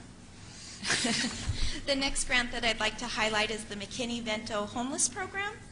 This is also a federal grant that provides funding to serve homeless students in our district. The intent of the grant is to provide support to students experiencing homelessness by providing supplies and services that help them to stay in school. The district homeless liaison, that's Lisa Blanco, the Title I coordinator, who's not here tonight. She works directly with school counselors to ensure students experiencing homelessness are referred to the program and supported. Items such as school supplies, books to read at home, backpacks, clothing, shoes, and hygiene products are just a few of the items that are given out to students who find themselves in this unfortunate situation. We also work closely with local entities such as the Community Pantry, Care 66, Battered Families, as well as Southwest Indian Foundation to provide resources to families that that we're not able to help with. On the back of your handout, you'll find information regarding Carl Perkins. It's at the very top. And the goal of this grant is to provide career and technical education to high school students. Funds are provided to support vocational programs such as welding, auto mechanics, construction, and culinary arts. And those are just a few of the vocational programs that Perkins can support. Schools choose which vocational program of study to supplement with their Perkins funding. Another goal of this grant is to provide students with hands-on training to prepare them to go into the workforce upon graduation. The last program that I'd like to highlight is the K3 Plus program. This state grant provides funding for an early start to the school year by adding an extra 25 days of instruction for students entering grades K through 3 during the months of July and August. Funding provides additional compensation for the K3 Plus staff. It also provides funding for transportation to and from school, supplies and materials, and student incentives to attend the program. Students receive grade-level instruction in the core subjects during the 25 days and interventions that are evidence-based. K3 Plus is going on not as we speak, but during the school day. It is a full-day program, and we are currently serving about 900 kids, over 900 kids at 17 different elementary schools in our district. Would you, the two, let them know why we're not hitting all 19 elementary? Say that? The two, okay. So Just- there are... just for their Sure, clarification. there are 2 elementary schools that are not providing K3+. One is Jefferson. Due to the new construction, we can't have, small children on site. Nobody can be there, actually. And the other school that's not eligible for K3+ for this school year was Red Rock. They did not meet the requirements for K3+.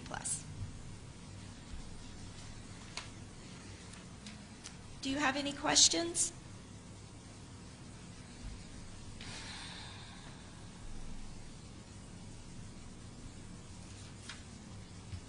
Okay, thank you.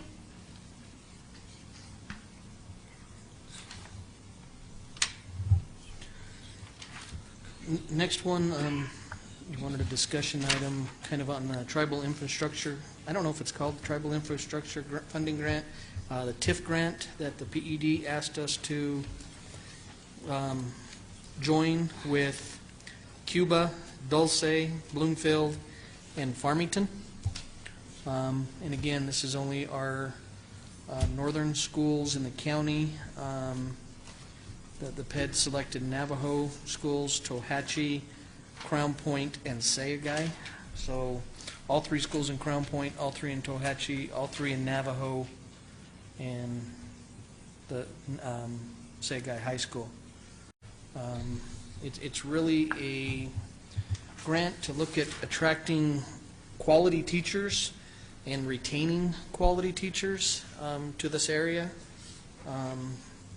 We've tried some of the state incentives. There were some incentives for teachers to transfer from high-performing schools, A and B schools, to F schools. That works well if you're in town. We can get a teacher to transfer from an elementary school in town to another elementary school in town. Trying to get a teacher to go from Red Rock to Crown Point is a little bit more difficult. So they've asked us to join this to explore options, and we haven't seen what type of funding is going to come yet. It depends on what the federal government awards this grant on, to see what all they can give in incentives, from helping the district to possibly provide free housing to actually a stipend to attend.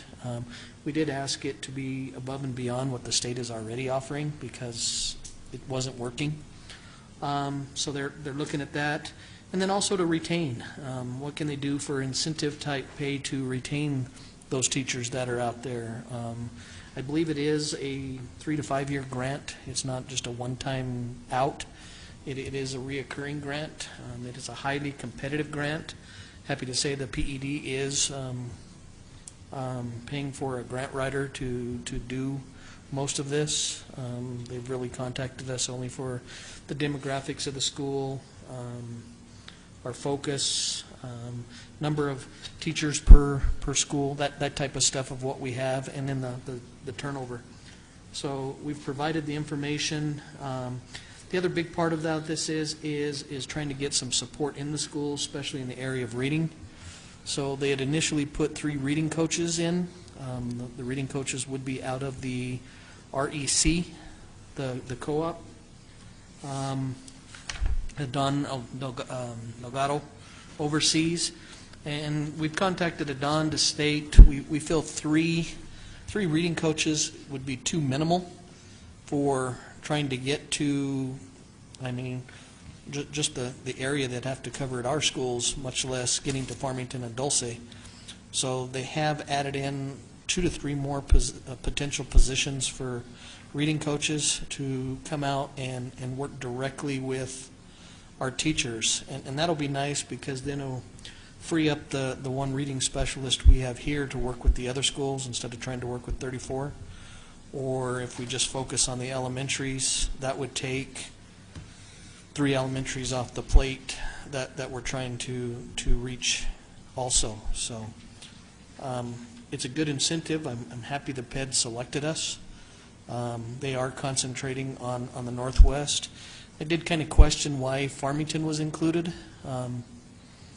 Farmington's not rural, the district itself, where Dulce, Cuba, even Bloomfield, because Bloomfield does go all the way down to, Torreon, and us are rural and have a harder trouble attracting the teachers, where if they're doing an incentive to get to an A to F school, it's, 20 minutes across town?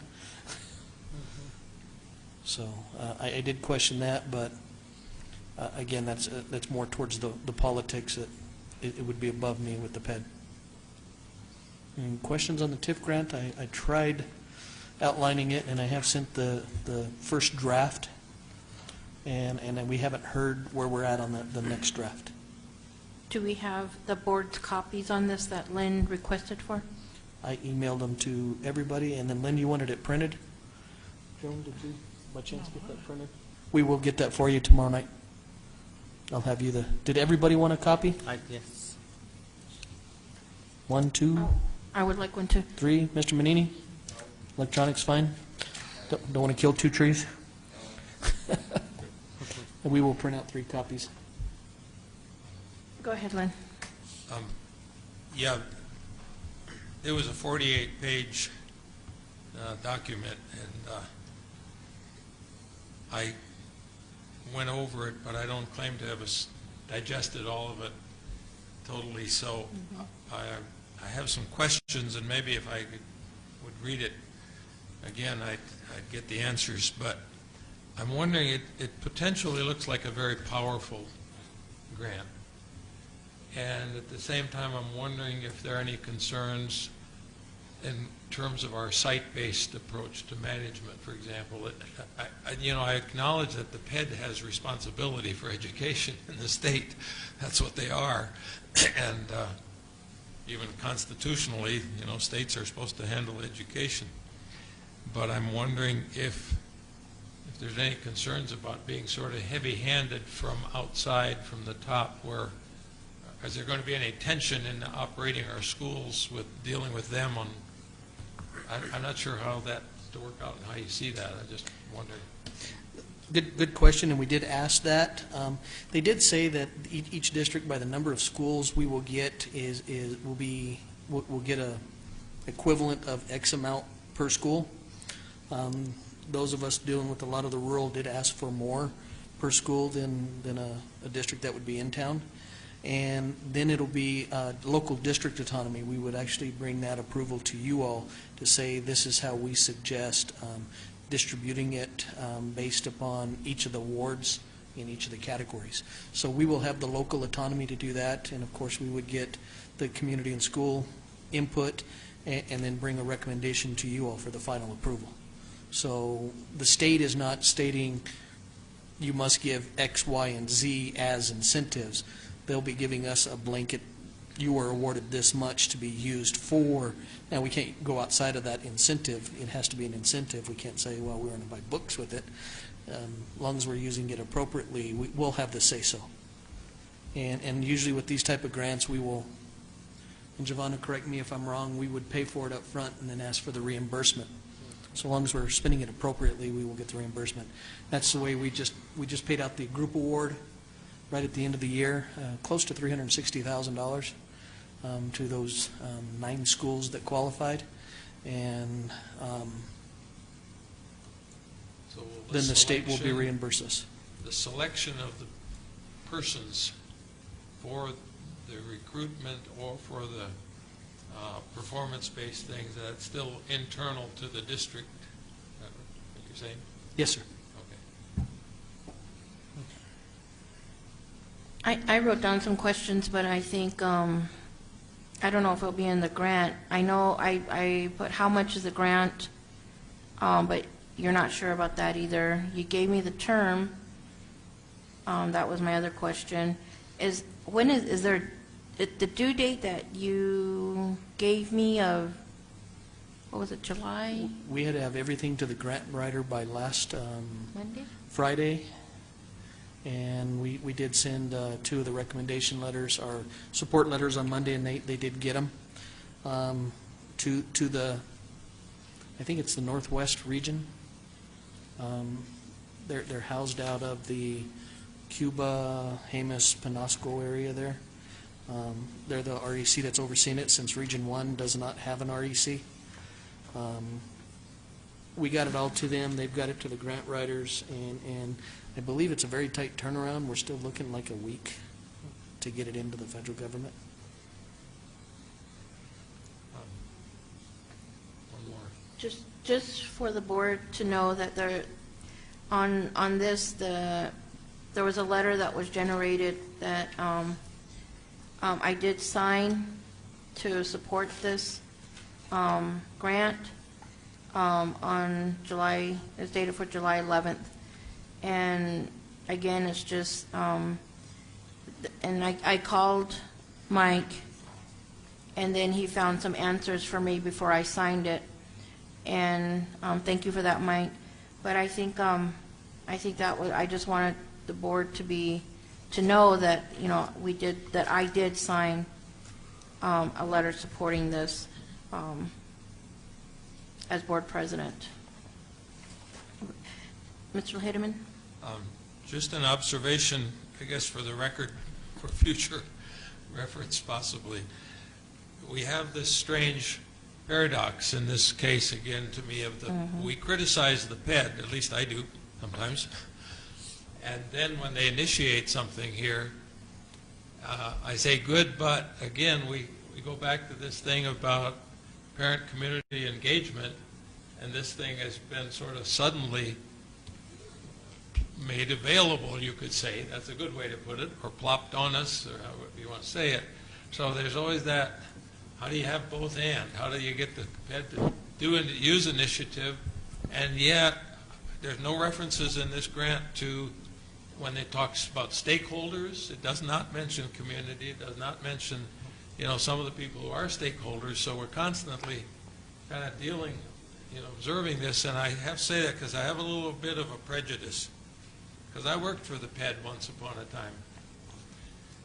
And I went out to schools in my job, and the reaction I got every time was, what? Somebody from Santa Fe actually came out here? And that has always stuck with me because I think that that's been the dynamic of the New Mexico PED over the years. And so we just still have that tension a little bit. How do we deal with the community in this? And yet, you can't, you know, you want the PED to act. So I just reflecting on that.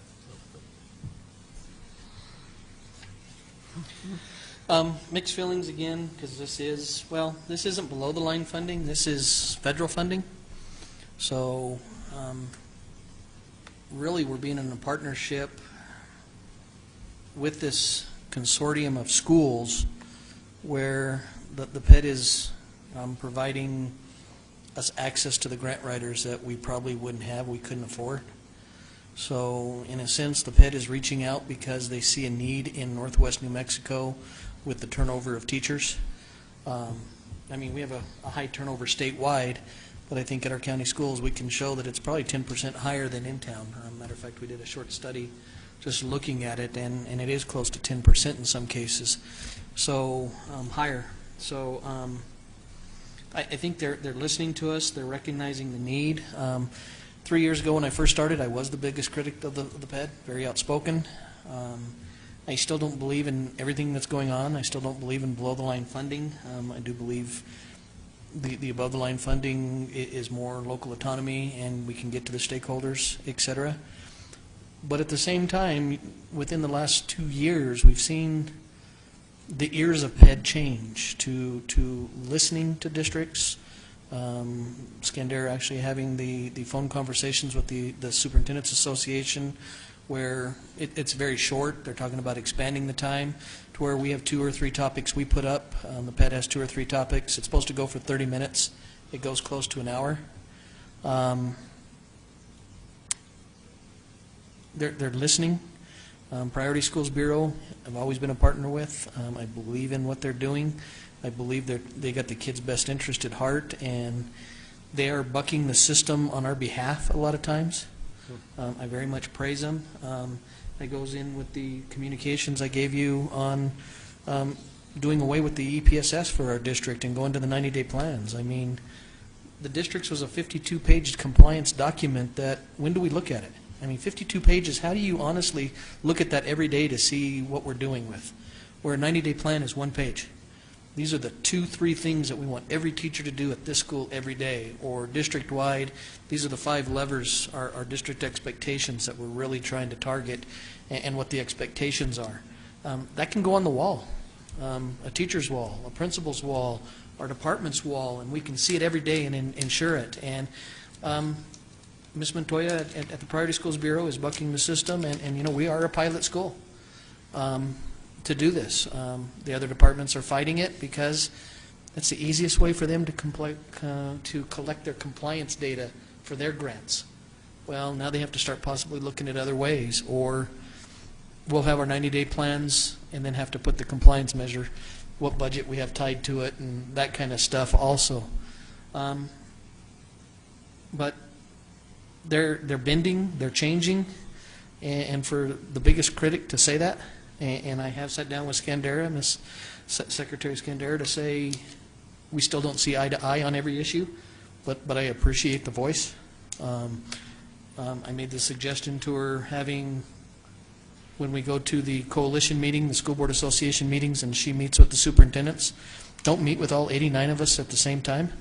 She put 89 superintendents in the one room. It's very easy to have animosity and be outspoken because there's 88 other people in there to try to get support behind you. Do it in regions. 15 superintendents from each region, 15 to 20. And you have the smaller audience. And it's harder for a person to speak, I'm not going to say negatively, be a jerk, I guess is the way to put it, because some of those meetings got so out of hand that people said stuff that should have been said.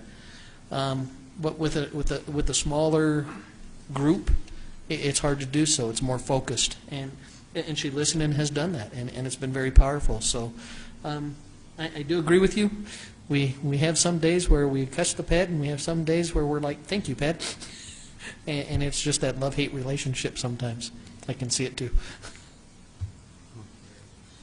There's a few departments up there. I'll be happy to tell you which ones I don't like. I think, Frank, on this, I think the only thing I want to say is, you know, I think my biggest problem with this was, you know, not just getting this letter and kind of being told, okay, sign it and bring it back to me. And that's why I started asking the question. So if you could, for future signatures, if you want something signed, like this says, I support goals and project activities proposed in this TFI. I didn't even know what those goals and project activities were, and I'm saying, okay, well, we're going to do this. And, you know, that just kind of bothered me. That's why I started calling around, and, you know, you forward me the 48-page document. But I think that, you know, I just can't get a paper and say, okay, here. I mean, that's not me. I want to know, so if you could pass that on to your, because I'm very cautious of my signature, and and then the other thing is, you know, with our board packet, and I mentioned this before, I think we need to have that deadline of the day we meet on the agenda to have whatever's put in our board packet at that time. You know, it bothers me, and I mentioned before I don't speed read, and I would really like to review documentation before it comes to the board. So, you know, us coming here and having, you know, 5, 6 documents sitting here waiting for us is, it's not acceptable to me, and I don't know how the other board members feel about that. But I mean, the smaller issue, I just rather have things, and, you know, like this form that we got, you know, I don't think there's no questions because we haven't even absorbed it yet. And I think if this was in our board packet, then we could have asked some more questions after reviewing it. But, you know, these may come back up. So if you could reinforce that for us, please, to have everything that your administrators would like to present to the board in our board packet for us to review by the same day we do our agenda, I think will be better for us to be more informed and ready for questions. Thank you. Yes, ma'am, I agree. Thank you. Peter, can you do me a favor? We're having the same issues I had with you. There's 2 messages there. Would you get them sent?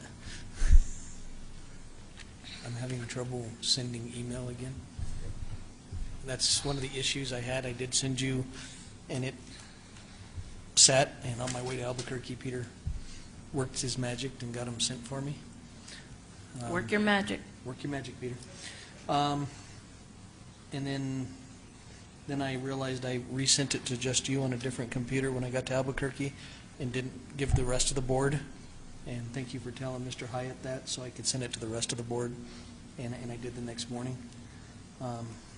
Actually, I should say thank you, Peter, because I was having trouble getting into the system from Albuquerque, and he actually had to go into my files here and email the files to me that I wanted to attach to you all. It was very comical. Last one is a legislative work session. I know you asked for it to be on the 20th. I don't know if Mateka has called you, but she let me know that she She's is. here. She's, Mateka's here. wow, you snuck in on me. Mateka's here. She can tell you what's going on the 20th. We understand we have a scheduling conflict with getting the representative and such here, and Mateka, it's always good to see you. I'm sorry I wouldn't have started speaking for you if I'd have known you were here.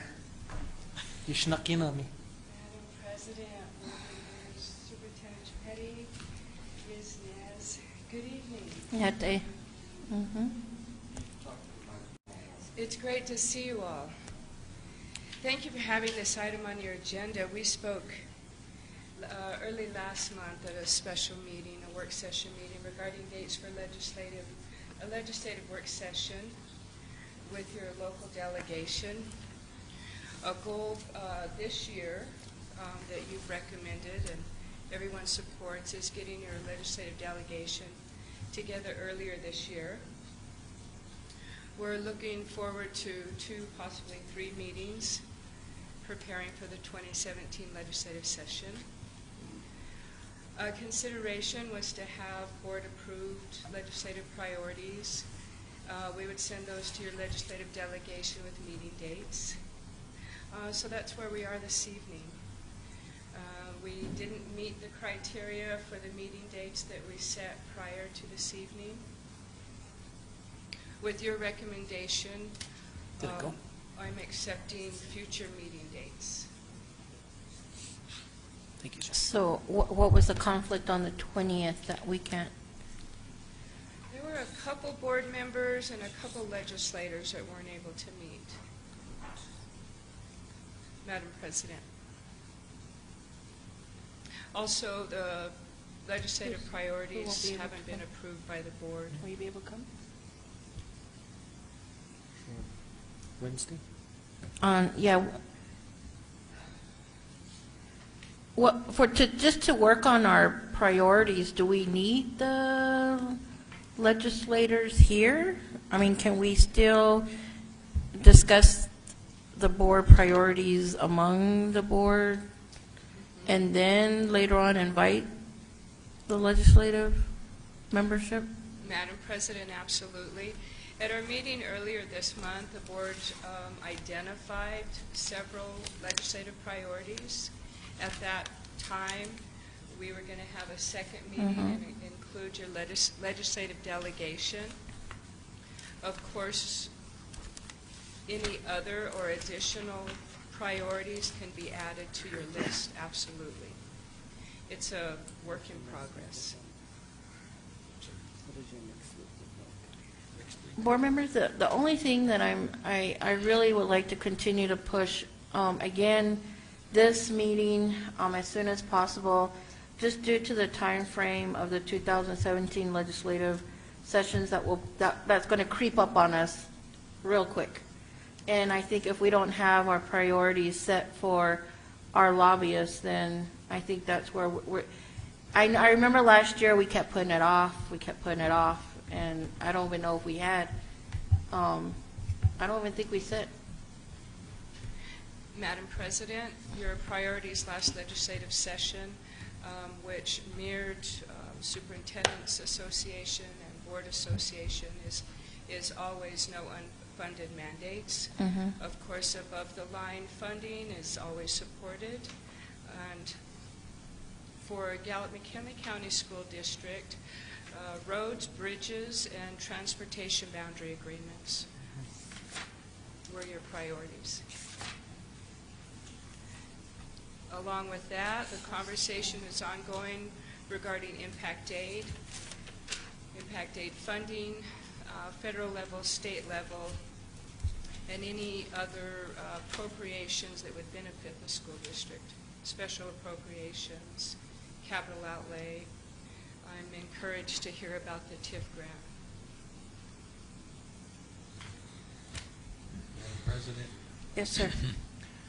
Yeah, I think we need some way to both formalize our agreement of what we might want to support, and also, because we've never really done a session, there might be things we haven't really discussed that we'd want to add in, and then things like at the one meeting in our minutes where there was mention of possible state funding for the Linda Mood Bell program, and I know that program just a little bit. I think it's a good program, but we've not really made that a board item, and whether that's an appropriate kind of thing for state funding, I don't even know, but I understand the support for the program. So there, Some schools still do. in terms of timing, it seems this question of do we have a meeting to talk about our things and then meet with legislators, or are they going to be able to inform our development of priorities at the same time, because they're seeing things going on maybe that we don't see? Madam President, Mr. Henneman, those are good points. What we've all seen in the past, both work. By the time the session starts, you're ready. You're always ready. You're always prepared. Your local legislative delegation understands your priorities. Best business practice says meet ahead of time. If the board needs several meetings to identify priorities, or if you hold several meetings with your local legislators. Both work. What we would recommend is the list be shorter than longer, and identify goals and ideas that staff can work on also, partnerships with others. Legislatively, it would be funding and things specific to your district, along with, of course, supporting and or opposing, but generally, obviously, reasons it's supporting the Superintendent's Association and the School Board Association in unison with their priorities. Your Especially the legislative school board. delegation is your voice in Santa Fe. You have a lot of support in Santa Fe.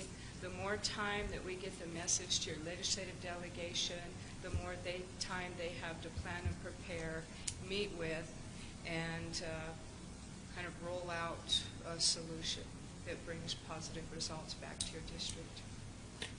And I would suggest definitely following the School Board Association's legislative platform.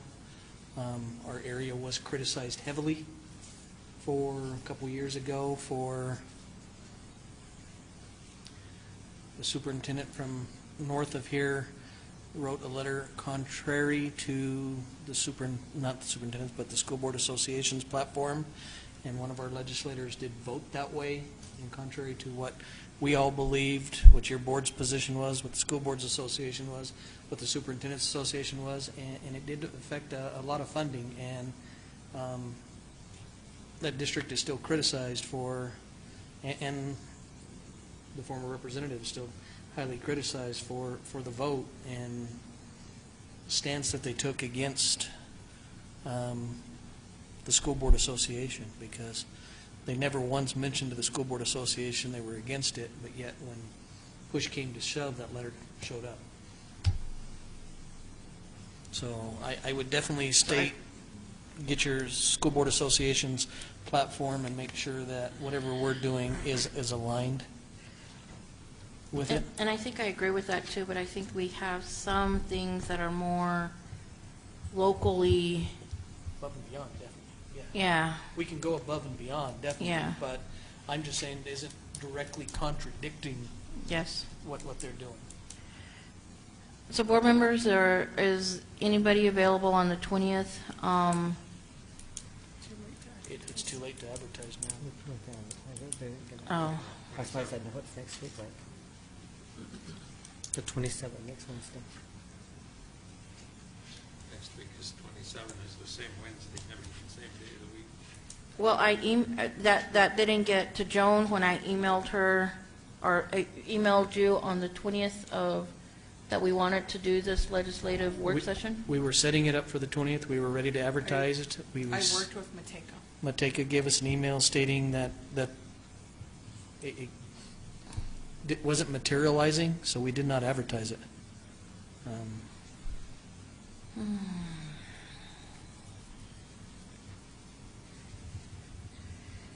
So 72-hour notice. Earliest we can have it yeah. is I'm all over We here. can get it to the newspaper on the 19th. It can be advertised on yeah. the 20th. The earliest we could have it is the 23rd, and that's a push. The week of the 25th would be a little bit easier to follow.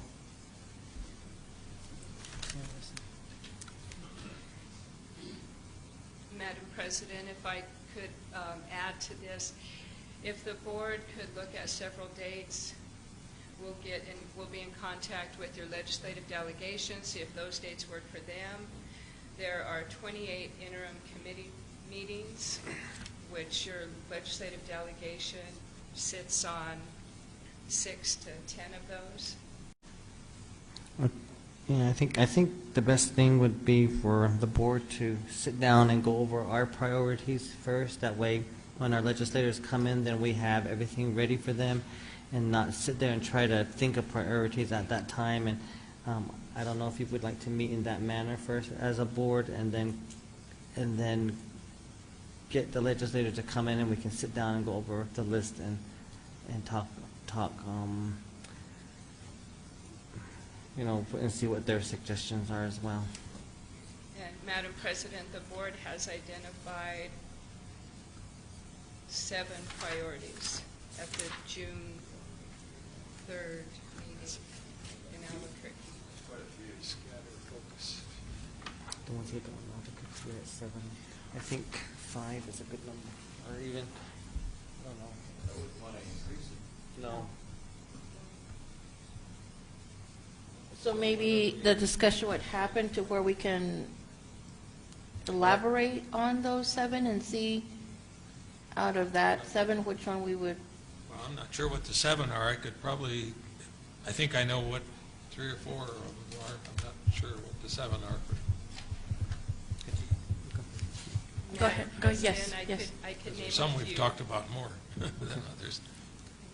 Madam President, board members, Superintendent Chipetti, the STEP grant conversation discussed renewal of the grant to benefit the Indian Education Program throughout. Part of the funds were used to pay for Teach for America in the past. Under that, additional funding is needed for the STEP grant. The grant can be used, endorsements of the grants and training. The board also discussed requesting a presentation and a report from Teach for America and a closeout report from the Navajo Nation on the STEP grant. So depending on the outcome of that, it looks as though still consideration for additional funding for the STEP grant. The second topic is the community engagement bill. We've reached out to Senator Linda Lopez, who's been the sponsor of that bill for, I think, 5 years now. There's a good chance that she'll introduce the bill again. We put a call into her this evening on the way here. The Linda Mood Bill, recommendations to reviving that on behalf of Mr. Manini. And I believe the staff would have additional information and recommendations on these topics. I didn't do it. Superintendent, when we got our report from the STEP grant, I mean, they basically came right out and asked if we were going to, Gallup McKinley County, or if we were going to try to get help with the funding. Would this be the same way that we could ask legislators to help fund that, or? It's frustrating to me because Dr. White and I met with them a couple of weeks before and said, if you look at those, we are doing a lot of the in-kind donations. The PD, we're paying for our teachers to come. With the mileage that's on there, we're paying the stipend. We're already giving. They actually want us to put money up to provide a position with Doty, which, Giovanna, correct me again if I'm wrong, we cannot use district money to pay for an employee with a different agency. So that's the anti-donation. But by the PED funding the STEP grant, then they can use that money for the position. And that's why we had brainstormed. We had told them we can't do it that way, and then they came to the board, and like superintendent said no. So Dad says no, go ask Mom. That's the way I saw it when they presented that day. The answer, even if they meet with you as the board, is going to be no. We can't violate the anti-donation clause. So therefore, by going to the PED and asking for money that is earmarked for Indian Ed, and the STEP grant is highly earmarked for Indian Ed, I think that'd be the way to be able to fund that. And increase more, as I said, into possible endorsements in TESOL and other programs, because we do have a high need.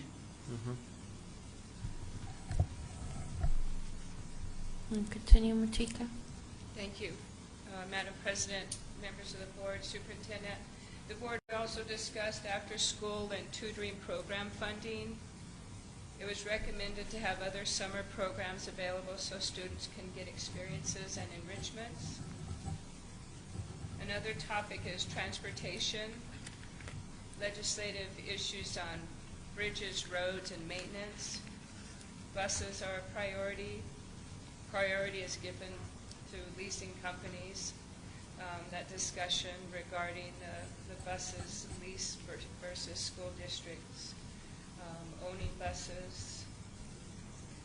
From the school budget information, we were asked to find other resources of funding for programs and what the funds are being used for to determine other priorities.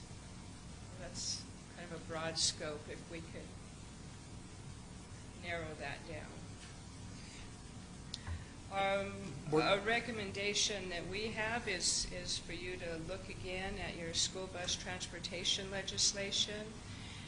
You've been very close to success on that. You have a lot of support on that. Looking at that language again. And capital outlay, identifying capital outlay needs in your district. The superintendent and I have had lengthy discussions about that. There's pros and cons, and bridges, roads and bridges.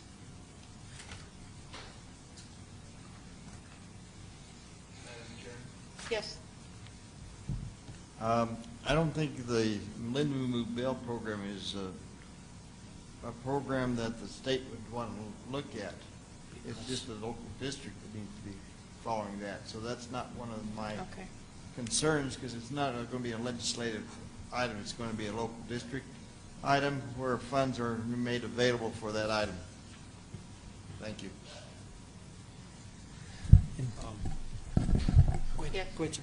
Another thing that goes through my mind is with the thing we did deal with during the budgeting process too for support is the whole Navajo language support thing, and there may be some things that are funding support from state, but there may be other things that are not money so much as like continuation of availability of paths to certification, that how that, if that remains strong. So I mean there could be some things that are not primarily just budget, but that are still, and what the future is for some of those. I mean, I don't know if there are some of those things that are set to expire that need to be renewed, or I mean, some of those things are there, but I don't know all the details to make sure they remain available. Some of it's not. But I think we discussed in terms of even finding Navajo language teachers that sometimes even going into this year, there's been a challenge to find people who are certified appropriately in that area, so we've gone to the dual language model and so on. And so I don't know if there are things that tie into the legislation, some of those. Well, again, it's the Indian Education Act is an unfunded act. So if we can get funding attached to that, that would be nice. And I still think our argument on impact aid not being treated as a property tax, it is an in lieu of tax for federal lands, but yet again, we don't get the capital outlay or debt service pots, and it's all put into the one pot where they take the credit for 75%, where the other districts, they're property tax rich, the money goes into the three pots, and the state only takes credit for 75% of the one pot. So again, I think that's one that we started getting them to listen to us, I think, last year, the last 2 years. Whether we get it through ever, it's something that I think is very important.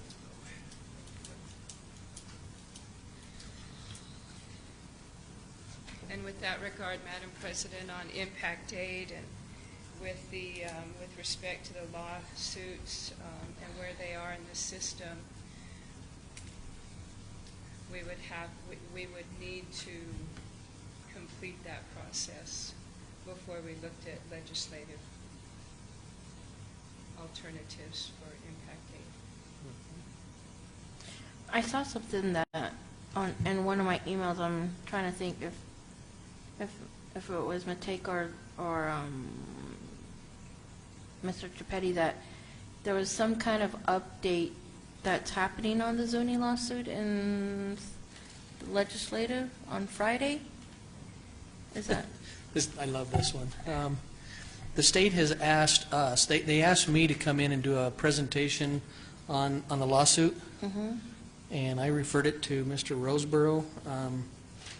It's funny, I'm suing you, so you're asking me to come in and tell you, where are you at on your part of the lawsuit? I don't feel comfortable doing that, so Mr. Roseborough is going to be giving a presentation at the PSCOOTF, which is the Public School Capital Outlay Task Force. Mr. Roseborough is just going to give a basic overview again of why we brought the. It's not really why we brought the suit, why we asked for the status hearing, and really that's all he's going to say. He's not going to really get into the facts of where we are. I will say that he is in Santa Fe, and Mr. Triplehorn representing me the next 3 days, doing depositions on key state officials for that lawsuit. So they've asked for it once in the past, and we passed on it because, again, never seen a party ask another party to come in and give an update on yeah, give me the insights on why you're suing us. That's what the depositions are for. You collect your data through the depositions, and the state hasn't even begun their depositions, and we're looking at an October 17th hearing. Makes me feel even more comfortable about the trial.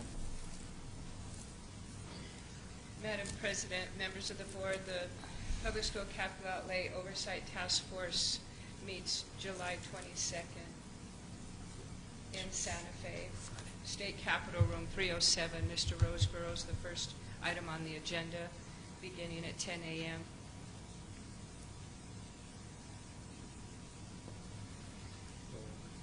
When can we meet? Let's see, Gallup County. The 26th and the 29th are good days for me.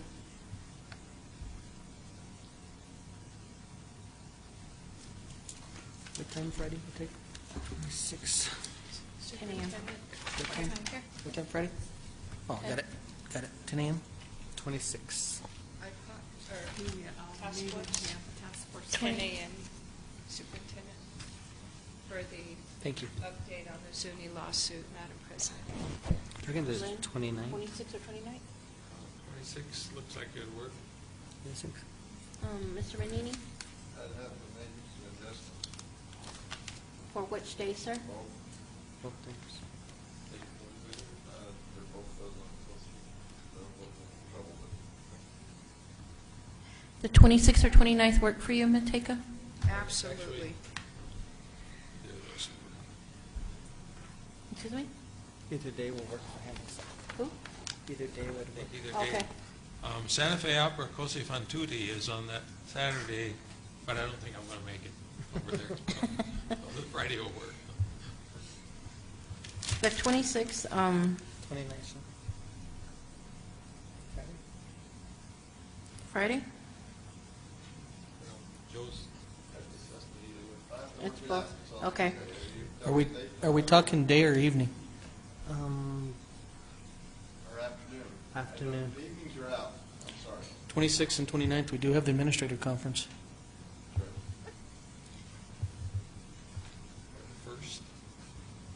27th and 28th are more open for district administration. The 26th and 29th, evening's good, but the afternoons are, Madam President. 28, sure. Madam President, the Legislative Finance Council meets in Ruidoso on the 29th, the 28th, and there's a couple of your legislative delegation that serves on that committee, a couple members. So would this meeting be for Just the board board. and us Yeah. to a workshop? Thank you. Yeah, just board and you. To finalize. Yeah. Thank you. Those dates worked for me. The 28th, Sean. How about the 28th? I can do the 28th. It's on a Thursday? Mm-hmm. Thursday morning, I will be not available. Afternoon you'll No be? Thursdays at all for me, in the mornings. In the mornings? How about afternoon? Lynn, how about in the afternoon? I'm sorry, Menini, how about the afternoon? Thursday afternoon, I can probably work it out. Okay. 1:30? Like I said, Mateka, would the 28th at 1:30? Yes, ma'am. That works for us. And that would also work for your administration? yes, ma'am. Okay. Yay! Legislative work session, Joan, on July 28th at 1:30. Yay! I can hear the crowd roaring. Yay! We have a date. Yes.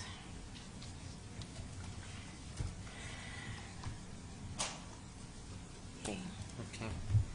Madam President, board members, can I ask you to please look at other dates in the near future to invite your legislative delegation? I think we can probably maybe set something on this date. I would suggest, ma'am, that you get to us on the meetings that are available that aren't our members there, so we can get those, then maybe we'll check those dates, say, yes, those dates will be available, but we don't know those committees' hearings. So, and I think it'd be up to you to find those out and set your dates, say, we can have these dates available, and we'll go from there. Because I don't know when your meetings, your legislative meetings are. Madam President. Yes. Madam President, Mr. Menini, that's a great point. And to add to that, generally the first week of the month is the best week for us to invite your legislative delegation. Generally, the second through the fourth weeks of the months are legislative committee hearings, Mr. Menini. Bless you. I believe in our work session on July 2nd, we said we would meet again, I think, in September. Yes, ma'am. Would that be maybe the first week of September? And Madam President, that gives the legislators enough time to look ahead and plan. And if we have a good month's notice and your recommendation list for legislative priorities are sent to them ahead of time, they could come back with recommendations and ideas and how we can go about what work plan we set forth. Madam President, the first week of September is Thursday the 1st and Friday the 2nd. First is Friday a holiday? Monday is. Monday is 5th. Monday's Labor Day. Let's do the second Friday. The 2nd? So I'm going to change. So our board meeting will be on the 6th, Joan? Okay.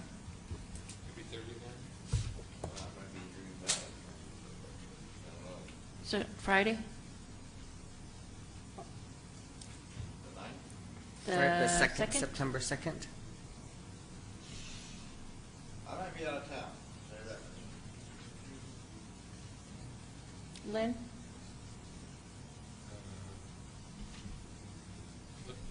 looks open at this point. Can we put it for tentatively? Now, we're talking about September. Oh. I mean, first, she said first week of the month is good, but we don't want to look at the first week of August right after our other meeting?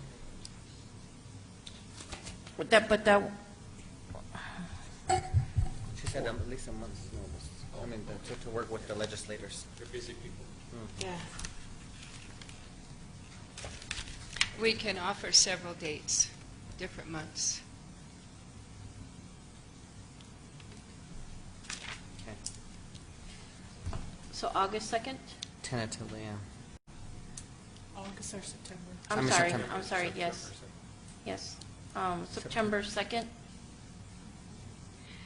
Madam President, board members, may I ask you to also include September 9th, September 2nd and September 9th. That'll give two dates to consider. Okay. The board conference, is that on September 8th only, or September 8 and 9? For fall conference. Where did I get that? What conference? Oh, yeah, I have it. Western Regional Conference. School Board Association Western Regional Conference.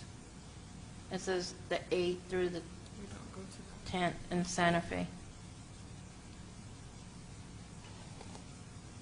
That's true.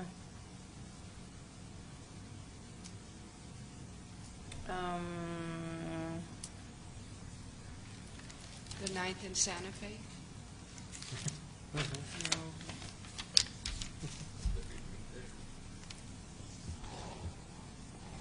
Madam President. That could possibly work too. Well, then I'm adding, Oh, yours? well, we're adding several key staff members going up, paying rooms, et cetera. Yeah. It gets to be a big expense in the district. Just a special meeting in Albuquerque was 3-4 additional rooms. So We can do the I would 16th? prefer to have it here. The following week, maybe? So the 2nd and the 16th? Thank you. Yes. Can I stretch it as far as October and ask the board to look at dates in October?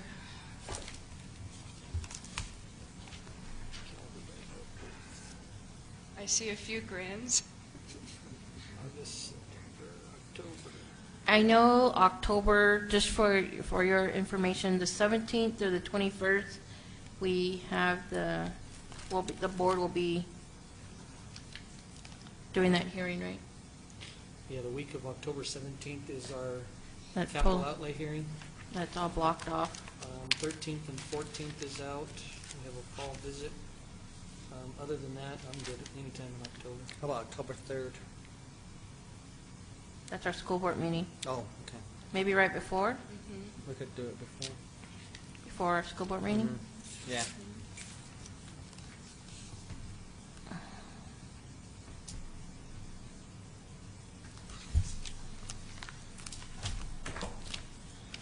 So at 4 p.m.? Okay.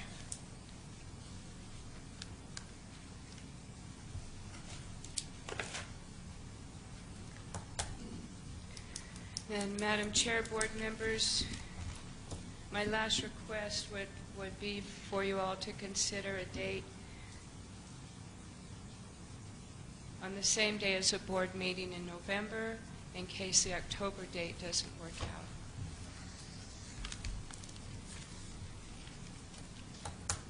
November 7th would be fine. Yeah, it would be November 7th because the following week is, the next board meeting after that is, Thanksgiving break, I believe. Yes. November 7th. November And then 7th. then it's just away from us at that point. Thank you. At 4 o'clock again? Will those be Okay. 6 then, or starting early for that? 4 o'clock. 4 o'clock. Okay, I missed that. Thank you. These are with the legislators? October Madam 3rd, November 7th potential? Madam President, Superintendent, November 7th with legislators is a potential date, and October 3rd with legislators as a potential Is date. 2 hours possibly enough if we get our legislators to come? We get them there. I'm just worried. There won't be enough time? I hate to get into a good conversation with our legislators and then And then say, cut 'em off. oh, I'm sorry, we've got an advertised board meeting we need to see later. Can we So- meet at 3 instead of 4? Just invite them to the board meeting. Sure. Yeah, 3 o'clock. That way, if we do finish in 2 hours, we can eat at least dinner before the board meeting? Okay, we'll go for 3. A break for y'all would be We talk nice. too much. We could That's advertise wishful the thinking. meeting for 3. I mean, we start the meeting at 3 and then move, whenever we're done with the other, we move directly into the agenda if somebody brings lunch.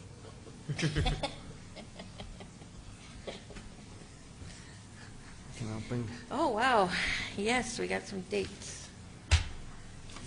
Okay. Well, this is great. Madam President, members of the board, thank you. So I have, let's see, July 28th at 1:30, a work session with the board and your lobbyists and No. guests.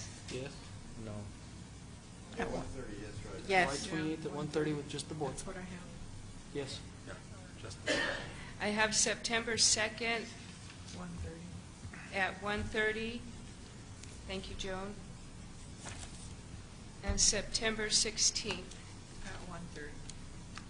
at 1:30. Thank you, That's what I Joan. heard. But the others are 3. The other 2. The September dates, does this include legislative delegation? If it does include legislative delegation, we'll have 4 dates, and we can narrow it down. And I think with Mr. Manini's recommendation, if there's no meetings, or if there's meetings on those days with our legislators, that would just cut that day off Yes. our calendar, right? Okay. Yes, I'll email you and let you know. Thank you very much. So, Thank you all one- very One more much. question. Quinn, I don't know how you worked that before in the past, so if you're emailing, do you just email all the board members, or do you channel through me and then to the superintendent, or do you go from superintendent to us, or just jointly together? Yes. Okay. Madam President, that's a great question. It depends. We talk to board members, or board members will email us back on an email we've sent out. Or I will randomly call and see what dates work for folks. Getting back to the July 20th meeting, because of the 72-hour advertisement period, Jay and I started calling board members and legislators to see if we could assist Joan in case everyone could come together, then Joan could advertise, and we were at the 9th hour on that. Oh, okay. Okay. And Madam President, with your recommendation, what would work best for the board? What we'll do, which we usually do, and what we'll do in the future with these dates, is send out an email on your behalf and CC the board. So when your legislator replies, everyone will receive the email. That'd be great. Thank you. Any other questions? Does your husband know that you've set dates with us? Well, that might be something you need to do, Mr. Manini, is contact Jay on that. Does it include dinner? Yes. We're texting each other right now regarding dates. I'm checking his calendar also. Okay.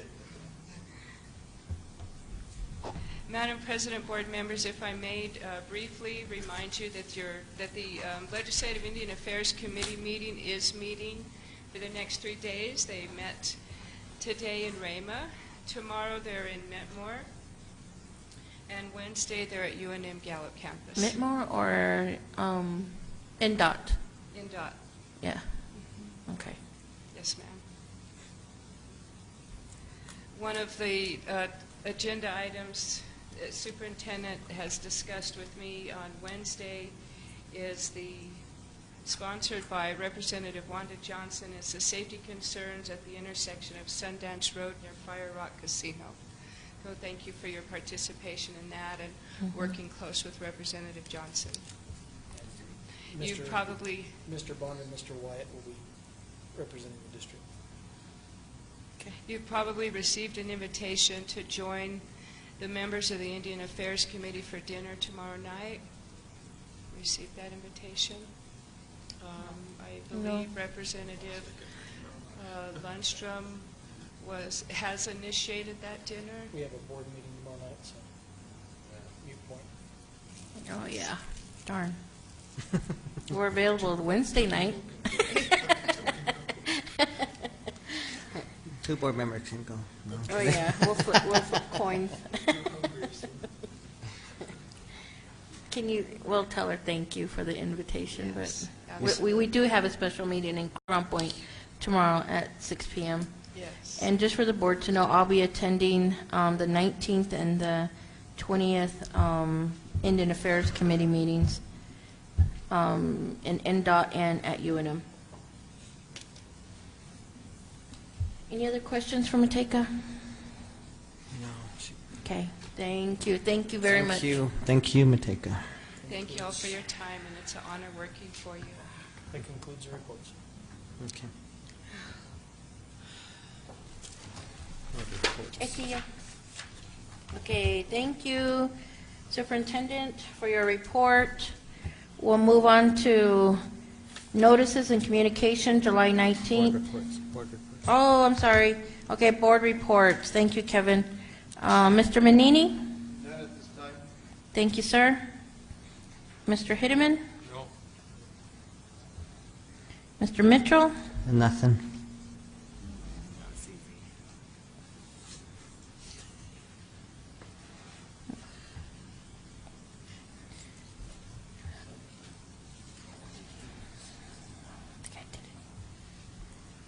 And for me, no, I don't think.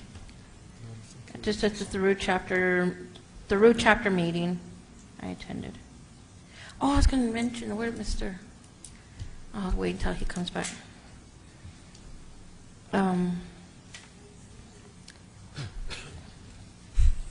Yes, IEC meeting. Thank you. I did attend the IEC meeting, and due to the rotation, board members, we don't have IEC on the agenda, but their report and their minutes is attached. I saw that somewhere, didn't I? They're attached. I'll go ahead and go to number 3, notice of and communication, July 19th, 2016, special meeting in Crown Point. July 25th, 26th, administrative conference. July 29th, another administrative conference. August 1st, Board of Education meeting. August 19, or excuse me, August 9 and 11, we have Professional Development Day. August 11, we have first day of school. August 15, another Board of Education meeting. We go into number 7, old business. A, solar energy presentation, and that's open for discussion.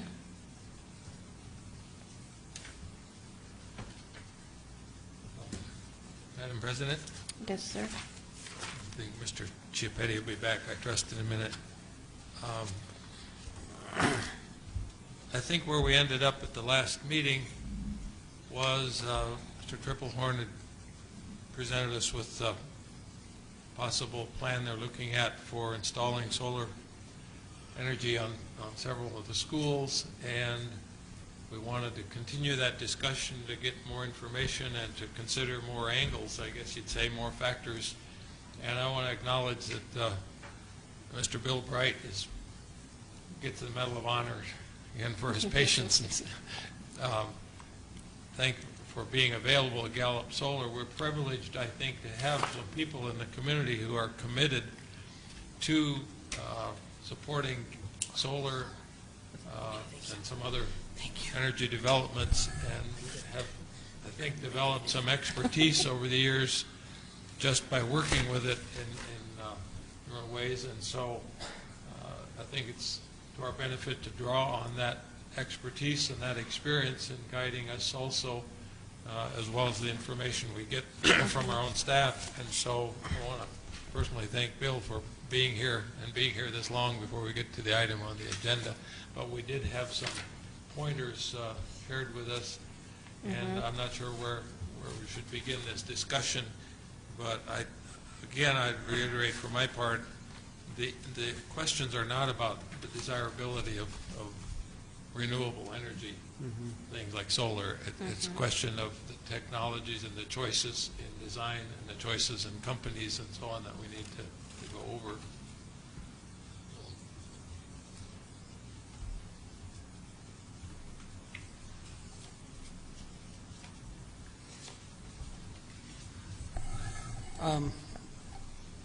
Mr. Bright, thank you for being here. He did give, behind the 7A, Mr. Bright did give a written report to you, so if you have any questions for him while he's here, it's there. I do 100% agree, especially when you look at the number 5, the pitfalls, trying to avoid those, especially if you look at what was done with the Gallup and putting in extremely sophisticated products that are moving, that don't even have the correct motors, problems with prairie dogs eating the wiring, just a overabundance of issues that I think could have been solved with just going to a more simple system. You didn't need really anything that tracked the sun. They have enough land there that they could have put fixed arrays throughout the land to do the same thing that they were trying to do, especially when we're looking at it. So I think definitely working with him and his group on that, ensuring that we're getting the Tier 1 equipment. And when it comes to what is Tier 1 solar equipment, I have no idea. I don't think Mr. Tripplehorn has an idea. That really comes down to Mr. Bright's expertise and just knowledge in working with that, along with the type. There's many different types of solar, from the tracking systems to the fixed systems to systems that are focused on a tower which produces the steam to drive a generator, or in a sense a generator to generate its own electricity. There's so many different systems out there, and just really getting to know, again, I like the word he said, the long-term simplicity and reliability. I think we definitely want to partner, and then also using his expertise to approach the city. Because I think, and Mr. Bright, correct me if I'm wrong, we're definitely going to have to approach the city to ask them to raise the threshold of solar. And not only that, really seeing if we can partner with our local universities that have solar programs to actually use their students as workers to get the hands-on knowledge. How great is it for a school to be able to do hands-on in that sense? And then at the same time partner with our own science classrooms to bring almost a living lab with these, not only the installation but how they work. So I agree with every point he put on here. Even possibly looking next year, going out for RFP for different funding sources. I don't think this year we could really go out for an RFP and get a funding source and get it operational in time for the fiscal year to close for the government. So this year, run with what we have, and in future years, see what else is out there. Maybe if this one works out good, actually do an RFP to see what's out there. If we can get 2 or 3 investment companies to come in and get all 35 schools funded in the next 4 years, that would be the optimum. I don't know if it's feasible. I don't know what's out there. I know this one funding source is out there because they approached us. But again, Mr. Bright's expertise of knowing where to look for these investors is also a big help. And I think that'll be another question for Marco Obeda also on what can we do to solicit these companies to come in on procurement code. Yes, sir. One question that probably better be asked. Right, you listed 5 commitments that Gallup Solar is offering here, and they're very important ones. It doesn't say that it's free or for charge. For the record, I better ask that question. I know Gallup Solar is pretty much a community service-oriented organization, but there could be some elements in here where you need to draw on somebody that's a consultant or something. So. Friends and champions of education in this area. Good evening, Yateh. I'm Bill Bright is my name, and I don't know how I got to this exalted position that you're all thinking I can solve for you, but over time we have worked with the city, with Continental Divide, which I think some of your schools are provided for. I don't know if NTUA provides for any of your schools, maybe. Yes. Yeah, so you've got NTUA out of Fort Defiance and Crown Point both. You've got 3 different utilities with different rules for net metering. This is what we're asking for here. I want to point out for sure that we understand that this is not turning off the power. This is running the meter backwards, you might say, saving you over time millions and millions of dollars over the 30-year life or more of these panels. That money could be back, into the general fund for much needed services that we do. So we highly encourage you to make this start. And all we're concerned with is you get a good product, not like the high school, which we had no control over. It was a federal initiative. It came to the governor, then Governor Richardson. We knew it was going to happen in some districts, in several districts. We had no idea it would be a space-age complicated installation and prone to malfunctioning. Although, I don't have the data, but you could see how many thousands of dollars it did save you for the years it was working. So being that as it was free installation, you may still be ahead there. And I can't promise this, but I have met some people that say they could fix it, and I want to follow up on that and see if it's worth hiring someone, to come in and get that fixed, because it would pay for itself. As far as Gallup Solar, it's a not-for-profit. I'm a volunteer there. We're a nonprofit board, and there's no funding requested by anybody. As far as our experience, you've got somebody ahead of you here, another nonprofit called the City of Gallup, and we've been able to work with them to help their wording of their RFP for an installation, which they're currently just finishing up and should be out pretty soon. Again, at the end of the year, they're going to try to get a large system on city property across from Walmart in that vacant area there. And we asked them to write in there that they hire locally for the installation, putting the panels up. And we understand there could be 70 jobs at around $14 an hour. And we've been collecting names from college students who have taken that solar class over there. You're graduates, basically, from your schools who are unemployed, and this is going to be a boom for them. So we're going to let them know about that. And as soon as they're trained and have all that experience of selling those panels, they can come over here and work for the school, too. So it'll be an ongoing solar green job for your graduates, and some of them are college students and trying to work their way through school. So this is green jobs. It's finally happening here in Gallup. So this is a great initiative. I thank you for considering it. You're being progressive about it.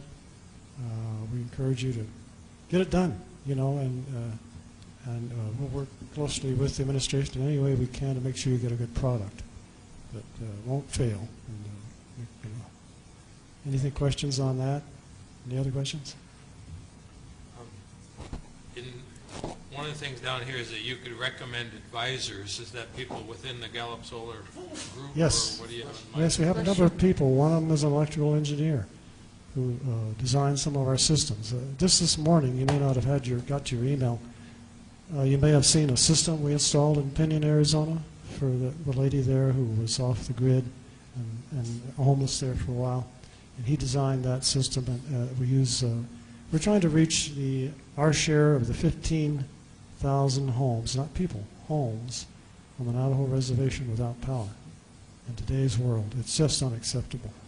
And you may have seen the paper, we challenged into if you can't get the poles over there because you can't get permission from the neighbors to run the lines in, or whatever the situation is, so the people can't afford it, go solar. Put solar in with the profit that you do make. And so there's been this series of articles in the Independent about this. We sort of challenged them with that. And in the meantime, we're putting basic systems in that only cost $3,000, and we're donating the panels out of our own funds. That will do a basic system: refrigerator, lights, charge your cell phone, make your coffee in the morning. So we've got people coming to our meetings from the reservation that can't get power any other way, and we're trying to help them raise the funds, with the chapter matching and our matching funds for the panels to get at least a basic system in there, get basic electricity. So you'll see an article on that in your email I just sent this morning. Mr. Bright? Yes.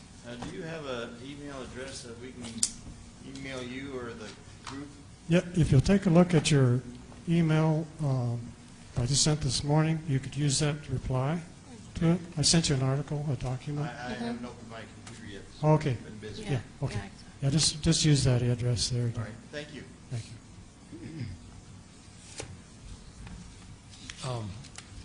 One of the things that was of, I guess, some concern to me at the last meeting is we had a presentation from a gentleman representing unknown investors. And I'm not sure, some people with money don't want their investments. I mean, they want to keep it unknown, unseen, because it's their private financial business. But I noticed you have down in this here that the city had a dozen companies signed up for its large PV installation. Are there a lot of options out there? I think good the vendors and good I think the city was shocked. specialists? The city was shocked. They turned off the RFP and thought, well, who's going to come over here? They had about 12 major companies from Texas, California, Denver, all over the place, anxious to put in these panels. Now, a little bit different there. I don't know the situation that Oswald has, but those companies that responded to the RFP, they included the investor. They had either within their own company or a partnership. So you got a package deal. There was no problem. They worked together. Now, I don't know whether this is a separate thing where Oswaldo has an investor and he has solar companies and they're not partners with each other. I don't know what that is. Our main concern, we're not too worried about investors. They have rules for investors. They have federal guidelines. Mm-hmm. They either have the money, that's not too much of a problem. It's the contractor that does the installation that we're concerned about. They can take shortcuts. They can get cheap panels. They can, whatever. And that's where you have problems later. So that's where we really want to see that you've got a good contractor that has a track record of doing a good job. Now, we will soon learn what the contractor, I think it's Guzman, is doing for the city. You already have a track record. You have somebody that they've picked already. They've gone through a lot of work to pick out a good, reputable company, and so you might just sort of ride in on that. You can talk to the electric director at the college about their process. So you're really doing well. You're not the first ones to do this for a large installation. The city's ahead of you, and they'll know that you can use their information.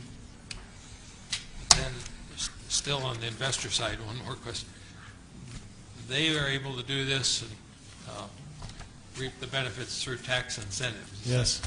Is the future of that kind of tax incentive legislation and arrangement stable in terms of, if something changes there, does this district end up holding the bag in any way? Or? Well, it's written in federal law, and they just extended it. It was due to expire at the end of this year. The federal government extended it for at least 2 or 3 more years, tapering off. Unfortunately, again, we were talking about legislation a minute ago. We lobbied the state to extend the 10% credit that they give, And we got it all the way to the governor. Year before last, she vetoed it. This year, it didn't get out of committee. So unless things change in Santa Fe, the 10% part will expire. Now, the investor's still interested because he's got the 30% federal credits and he's got accelerated depreciation. You know, they can move up the depreciation of the system up front within a few years, and they'll have their investment money back. They're happy. And I think what happens often is once they've got their money back, your power purchase agreement, you basically enter a contract to purchase at a penny less than whatever you're being charged for different systems. They'll just sort of give you the system to you at the end. It's depreciated. It's over. So you're saving millions of dollars, not costing the taxpayer any money up front. They may actually give you the system, depending on how you write the contract, at the end of this 10 years, whenever they get their money back.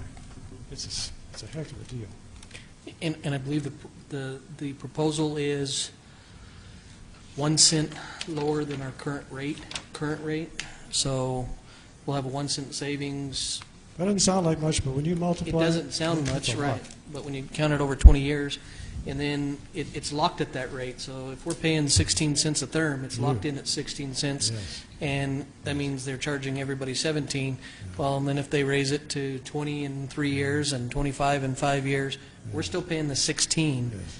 And then the way they're proposed it is at 20 years, we own the system, so we pay 0. And I'm on the Sustainable Gallup Board with the city, and we talk to the city director and so on and look at the contracts that they have with Continental Divide right now. And it's built in, the raises. Every year, the cost of electricity for those who live in town and the schools that are in town will go up. So they're already locked in to go up every year. So you know they're going to go up. So we'll save a little, and then a little bit more, Yes.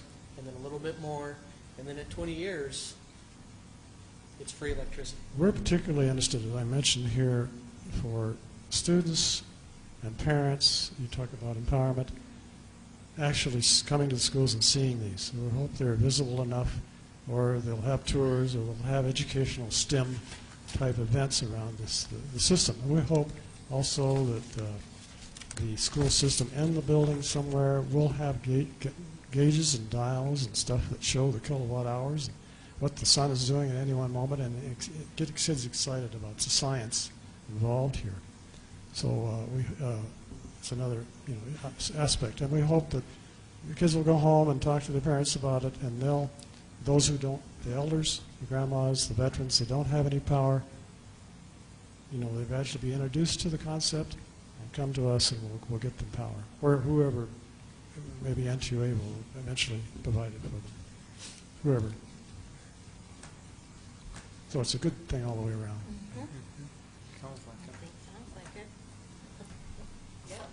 I enjoyed actually sitting here and listening to the conversation.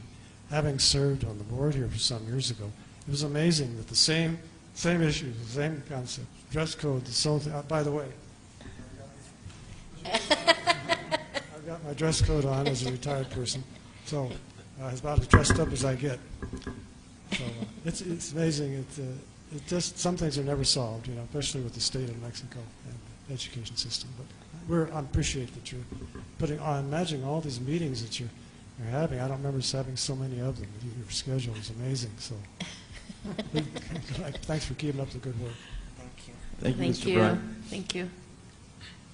Yeah, I guess just to say the obvious again in one way, I just think that since we have a group in town that is working with this, and they're in the paper every week in the schedule of offering, they're a committed group, and not to bypass our own staff and so on, but certainly we have our own RFP procedures and vetting outfits and so on, but to just take advantage of this available resource and the willingness to support this by Gallup Solar. So to me, just would be unfortunate to not take advantage of it in the process. Just how that process will go, I don't know what that will be exactly, but appreciate your being available. I know you already had given some feedback to Ron Triplehorn and maybe other staff, so hopefully we can benefit from that. Yes, thank you. Yeah, thank you. Thank you.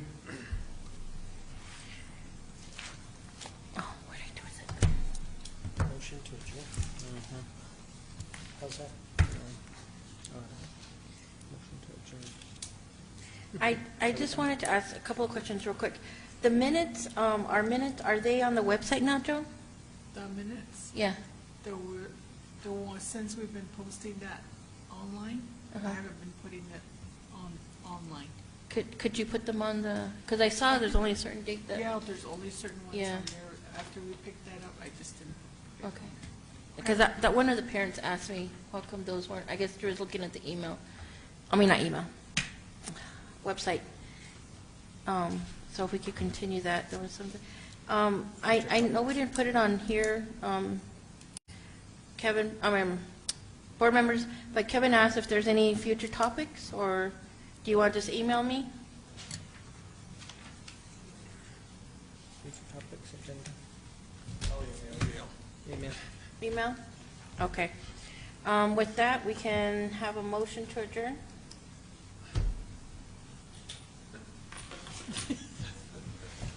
We're waiting, Mr. I Manini. move the meeting be adjourned before my alarm goes off. It's time for my pill. Roll call. Roll call, please. Mr. Heineman, Yes. Mr. Mitchell, Yes. Ms. Manuelito, Yes. 9:02. Good. Who wants rides tomorrow? Who needs rides tomorrow? Carl, go. Carl.